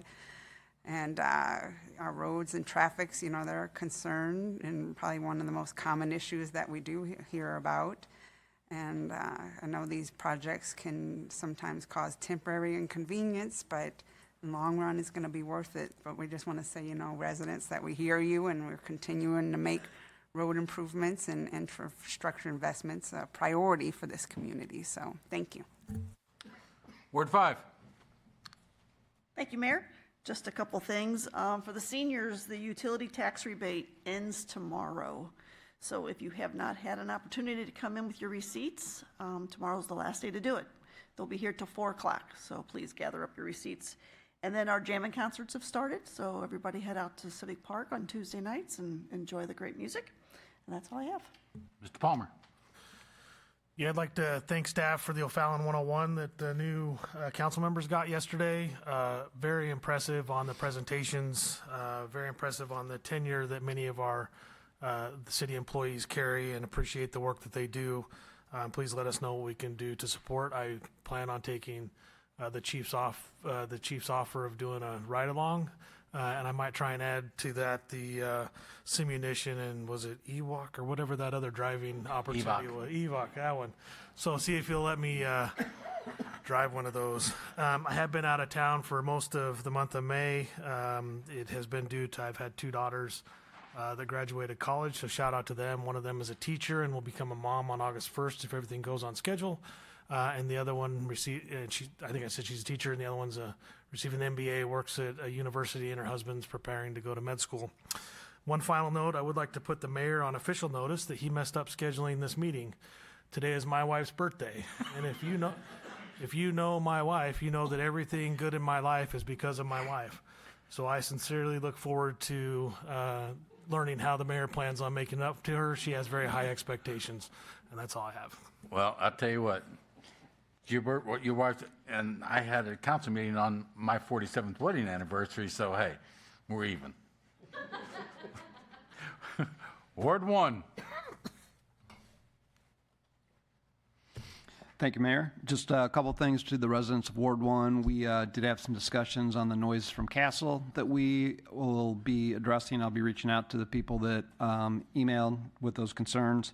And then also the motorized bikes and scooters, that was also addressed tonight. So we've got some updates that I'll be sharing with the residents. And just got a chance to go to the Hoots game on Tuesday, their opener. So go Hoots, and it's a great family-friendly event, so support our team. Mr. Wexler? Nothing for me this week. Thank you. Word 2. I just want to say I had the opportunity to go to the O'Fallon Memorial Service this past week to honor our veterans, and very nice ceremony. I was pleased to be able to attend that. Also, I was at the O'Fallon Hoots home opener, very nice complex, very price-oriented for the family. I encourage everybody to get out and support the O'Fallon Hoots. Thank you. Mr. Boyer? Thank you, Mayor. I want to thank the police department. We had a nice walk ruck before the memorial service. We walked from way south O'Fallon, 7 miles, all the way up to the memorial walk. It was a lot of fun. Major Meyer rucked the whole thing with the biggest ruck I've ever seen. He had to send one of the cars back. We took our dog. Didn't quite make it all the way. Dog's okay now, though. So thank you. That was awesome. The ceremony was great. We made an awesome time. And I'm a liar. So if you hear me try to convince you to run, like run, and I tell you it's flat, don't believe me. There's a lot of hills in O'Fallon. So I heard it the whole time. That's a hill and that's a pothole. That was the constant thing. So that was my day Monday. So thank you. And then go out and experience O'Fallon. We've got a great newsletter that comes out. So go out to the O'Fallon website at the very bottom, sign up for that newsletter, find out what's coming out. Thank you. Thank you. Ward 3. Thank you, Mayor. So, hope everybody had a wonderful Memorial Day weekend with neighborhood pools opening for the season. A little quick background on me. I've been on an HOA board for, I think 8 years now, and so I'd like to think I have some good wisdom to impart. So just wanted to share one of the things we do in my neighborhood, Wingate. We had our 4th annual resident appreciation event. It's basically a cookout at our pool. It's really been one of our most successful events that we do on an annual basis. Our subdivision's about 800 homes. And throughout the day, we'll probably get around 300 to 400 residents coming out. So, it's great for engagement. And so, it's great for neighbors to connect, especially new residents to feel welcome, and also to kind of build that stronger sense of community. So I'd encourage other HOAs, whether they're still builder controlled or or homeowner controlled, if you're looking ways to make some inroads with your residents, try out some of those types of social events. I'll also echo Councilman Wilcox's comments on the new motorized play vehicle laws. I think that's going to give us a lot of relief once those come into effect. And then last, I want to congratulate my son Will on graduating preschool. Both Mom and I couldn't be happier for you to become a Dwella Mustang, both from the bottom of our hearts and the bottom of our wallets. So, thank you. Mr. Cascella. Thank you, Mayor. One of the things that's bad about being last on ward report is you guys have already all mowed my grass and taken all the good stuff, so I have nothing. Okay. The city administrator's report, Mr. Snowden. Thank you, Mayor. Just one item tonight. I would like to extend a congratulations to Riley Marcotte, a video production specialist with our communication department. She was selected to receive a Hometown Media Award from the Foundation for the Alliance for Community Media. Her production showcasing artist Sam Campbellman and the works he displayed at the Renaud Center and City Hall was selected as the Best of Entertainment and Arts single episode by an independent producer. This award will be presented at the annual conference in June. We're very proud of Riley and all of her work. And that's all I have for tonight, sir. Great, thank you. Brings to old business, brings to Bill 7858. Motion for second reading. Cascella. Motion by Councilman Cascella, second. Second link. Second by Councilman Ling. All in favor? Aye. Any opposed? Mr. O'Keefe. Bill number 7858, second reading and consideration for adoption. An ordinance approving a petition for voluntary annexation filed by Jeffrey Lapp regarding certain property contiguous and compact to the city of O'Fallon, Missouri, and generally located on Gallup Lane. Motion for final passage. Cascella. Motion by Cascella, second. Second link. Second by Councilman Ling. Questions or comments? Ms. Taylor. I know we talked about this a lot in the workshop, but I still have stuff to say. When it comes down to it, this does not qualify for a PUD, not at all. I mean, I have list of reasons why it doesn't. We're voting on this separately. And I just want, I sit here thinking about it. If we approve this, what sort of standards does this set for when other developers come in? Before you start, this isn't about the PUD. This is about the annexation. But we're voting on the annexation for the I'm telling you, the annexation, the PUD is 7861. So this This is just the annexation, so I just, Yeah, I know. go ahead. I know this was the annexation, but, I mean, if we're gonna vote to annex it, it comes kind of with the area plan. I wouldn't annex it if we're not gonna approve it, right? okay, go ahead. But yeah, that was like my big thing, is what sort of standards does it even leave for other businesses that come in, or developers that come in, that, you know, we skirted the rules for this, and that sets a standard for others. I know one question I had, Councilmember Palmer, you know, kept saying, well, this is a unique issue. And I think I had a question with that. I wanted to follow up with them, that what makes this kind of unique, that we should just start skirting our rules and going against our code to allow it. Okay, thank you. Go ahead, Mr. Palmer. I think the vote from 2 councils ago made it unique. And the original intent was for it to all be contiguous, and that was all approved prior thereto, right? And so we're not going to go there. But that's to me what makes it unique, is the fact that this was already part of a plan.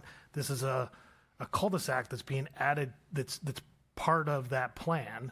And we're talking about, again, for those who weren't there in the workshop, my concern is right now the plan is for 14 homes, which represents 14 families.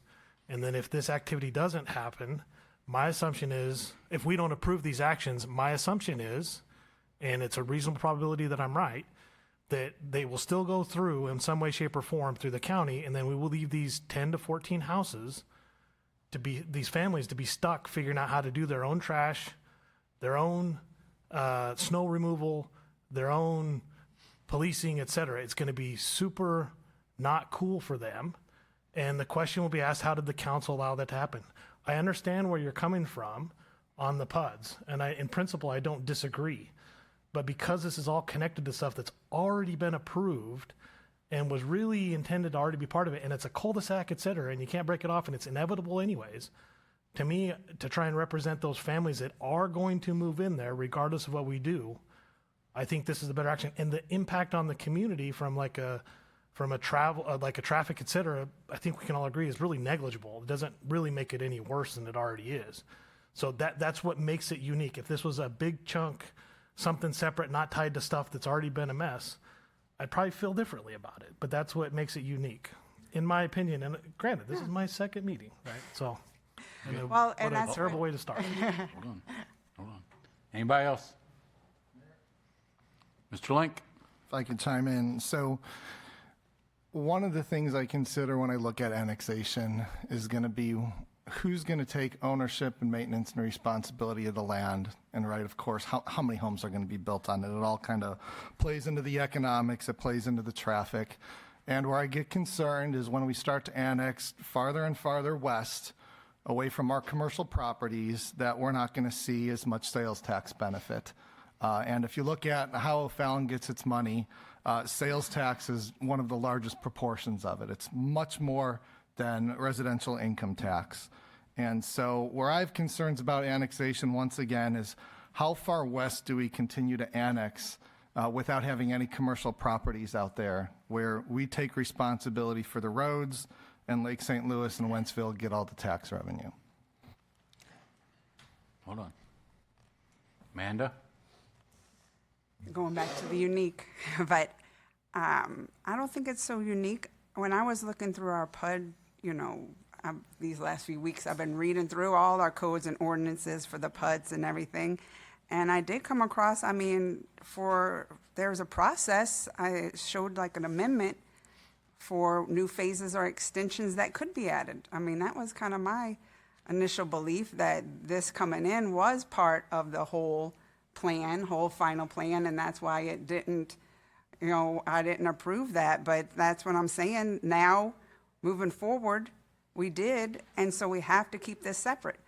So that argument, I'm saying it's not unique. We have to look at this separately. And again, how can we tell our residents that they must follow ordinances and codes, rules for thee, and then here we are skirting the rules? None for me. So I just can't believe, we're just going to skirt the rules like that to allow this. Anybody else? Go ahead, Scott. Thank you, Mayor. Yeah, I'll go ahead and chime in also. On this, part of the thing in our packet, it says planned unit developments are meant to be used when various environmental factors would make development within the standard districts unreasonably difficult or impossible. And I went out and looked at this piece 3 hours ago. And it's farmland. It is not impossible to develop this piece of property. So for it to fall under this PUD, I don't agree with that. Okay. Well, and to answer your question, this 14 homes was supposed to be part of the whole Kabbalah Farms. All right? The only problem is they had some contract issues with just these 14 homes. So when they came through planning and zoning, they basically said these 14 lots are coming in to be part of Kabbalah Farms. This is not a separate subdivision. This is part of the Kabbalah Farms whole subdivision. So that's where it kind of changes. Okay? Just to answer your question. Mr. Palmer. And again, I just want to reiterate, in my opinion, which it's an opinion, I think, and I have a reasonable suspicion that I'm correct, right, which means greater than 50%, that even if we don't do all of this, those homes will still go in, right? So regardless if we go up or down on this, those homes will go in. Now, it might be 10, it might be 12, it might not be 14, but if you accept that, personally, my thought process is if I accept that as inevitable, as happening, then what is the best for those people that buy those homes? And the best for those people that buy those homes is to be part of O'Fallon because, again, of the challenges that they will have in getting things like snow removal, trash, et cetera. Now, you can disagree with it, but as I've said when I campaigned, I hope that I can explain at least my thought process so that people can say, I understand what you're saying, I just disagree, right? And I think that's the nature of this business we will all have different opinions and stuff, but as long as we have some level of rationale, then I think we can, at least having the understanding of each other is critically important. It doesn't mean we have to agree on anything, because I totally get what you guys are saying, and I actually can't say I disagree in concept around the PUDs, but when I isolate it to these 14 homes, to me, that's what pushes it over, is that inevitability on this one. And because of, again, I would just argue that God, I hope it's unique, to be honest with you, with the activities we've gone through over the last several weeks. Okay. Amanda? And I don't disagree with you. Sure, bring it in O'Fallon, build homes, but it's not a PUD. Build them then to our standard codes. But it doesn't qualify as a PUD, period. And as council people, we should be the first to follow our rules, right? So that's it. Okay. Anybody else?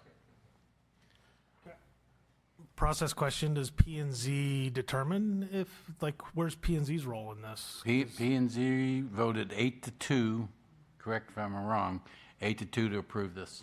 But isn't part of their role to determine if things qualify for Yes. things like PUDs, et cetera? Okay. Okay. Anybody else? All right, folks, cast your vote.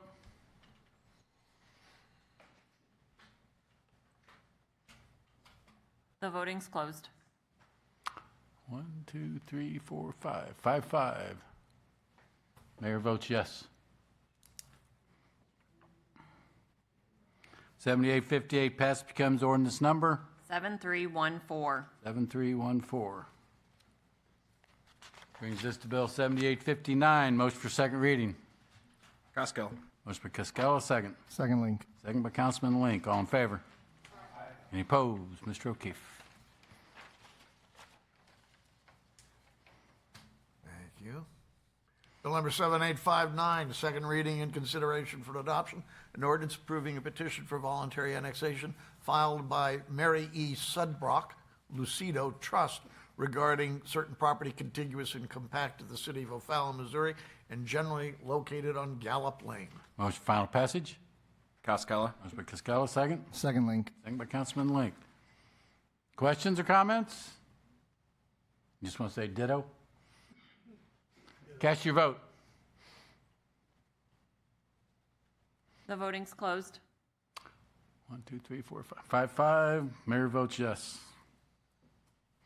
7859 passed, becomes ordinance number 7315. 7315. Thank you, Bess. Brings Bill 7860. Which for second reading? Costello. Costello, second. Link. Second by Councilman Link. All in favor? Any opposed? Mr. O'Keefe. Bill number 7860, second reading and consideration for adoption. An ordinance approving a petition for voluntary annexation filed by Caballo Farms Incorporated regarding certain property contiguous and compact to the city of O'Fallon, Missouri, and generally located on Gallup Lane. Motion final passage? Costello. Motion by Costello, second. Second Link. Second by Councilman Link. Questions? Cast your vote. The voting's closed. 1, 2, 3, 4, 5, 5, 5. Most mayor votes yes. 6-5, 7860 passed, becomes ordinance number 7316. 7316. Thank you, Bess. Brings to Bill 7861. Motion for second reading. Wexler. Motion by Councilman Wexler, second. Costello. Motion by Costello. All in favor? Any opposed? Mr. O'Keefe. Bill number 7861, second reading and consideration for adoption. An ordinance providing for the rezoning and area plan approval for a certain tract of land located to the west of Harvest at Hopewell subdivision near Deer Road, owned by Jeffrey Lapp, Mary E. Sudbrock Lucido Trust, and Caballo Farms Incorporated, from unincorporated, proposed to be annexed to R1 PUD Single Family Residential District Planned Unit Development. Motion final passage. Wexler, sorry. Motion by Councilman Wexler, second. Costello. Second by Costello. Questions or comments? Cast your vote. The voting's closed. 5-5. Mayor votes yes. 6-5. 7861 passes, becomes ordinance number 7317. 7317. Thank you, Bess. Brings to Bill 7862. Motion for second reading.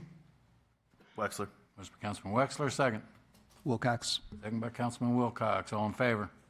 Any opposed? Mr. O'Keefe. Bill number 7862, second reading and consideration for adoption. An ordinance providing for the approval and acceptance of the dedication of sanitary sewers for maintenance by the city of O'Fallon for Alpine Woods subdivision.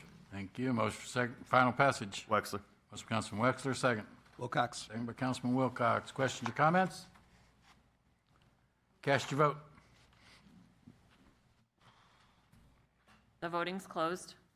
10 yes, 0 no. 7862 passed, becomes ordinance number 7318. 7318. Thank you, Bess. Brings to Bill 7863. Motion for second reading. Wexler. Motion by Councilman Wexler, second. Boyer. Second by Councilman Boyer. All in favor?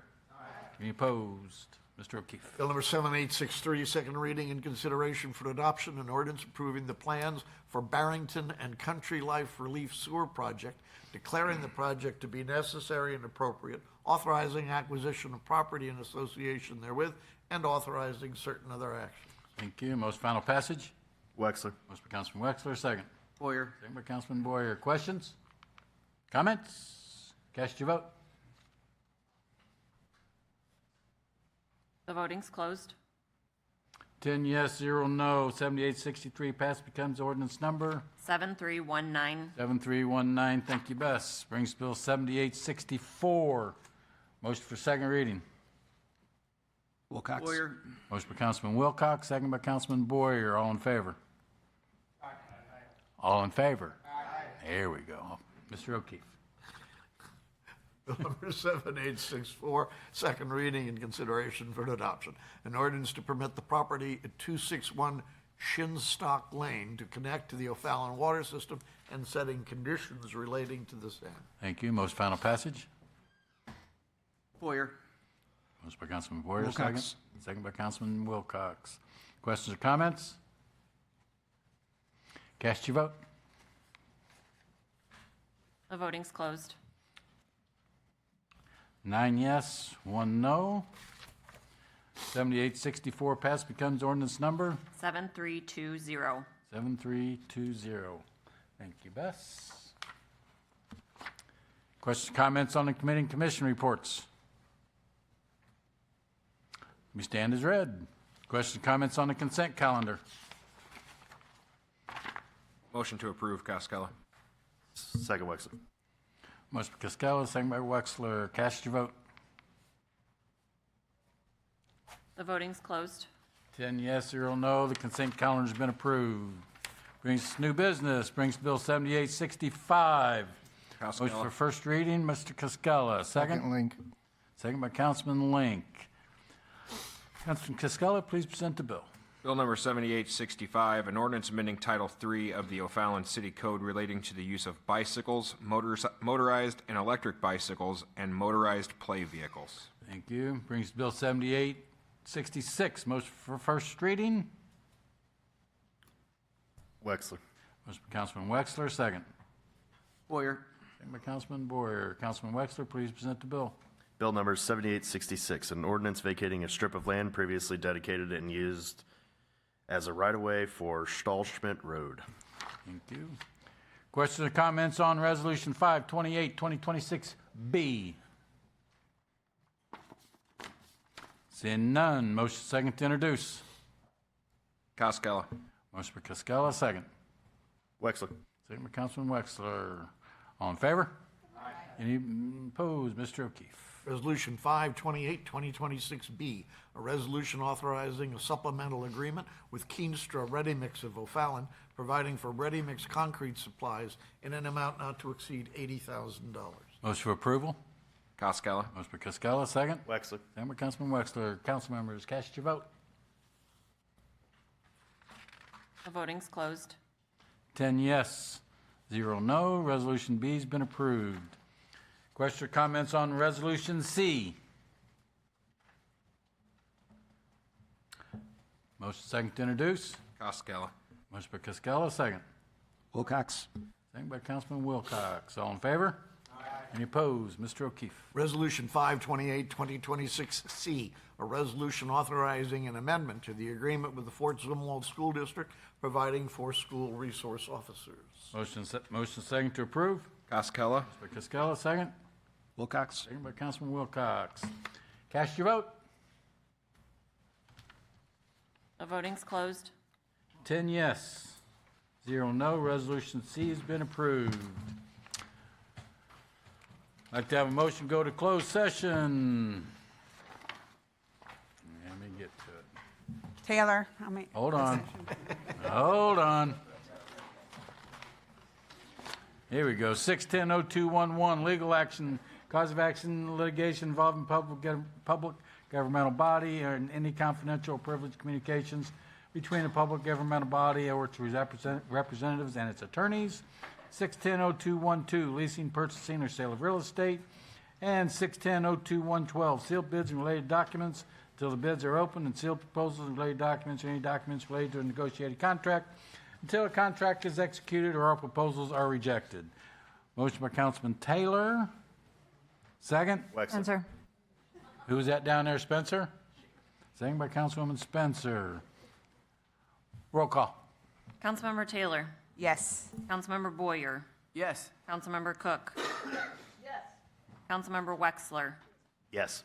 Councilmember Wilcox. Yes. Councilmember Link. Yes. Councilmember Palmer. Yes. Councilmember Costello. Yep. Councilmember Spencer. Yes. Councilmember Yates. Yes. Did she just say here? I said yes. Oh. All right. We'll be up in engineering conference room at 8:50, and we'll adjourn from there.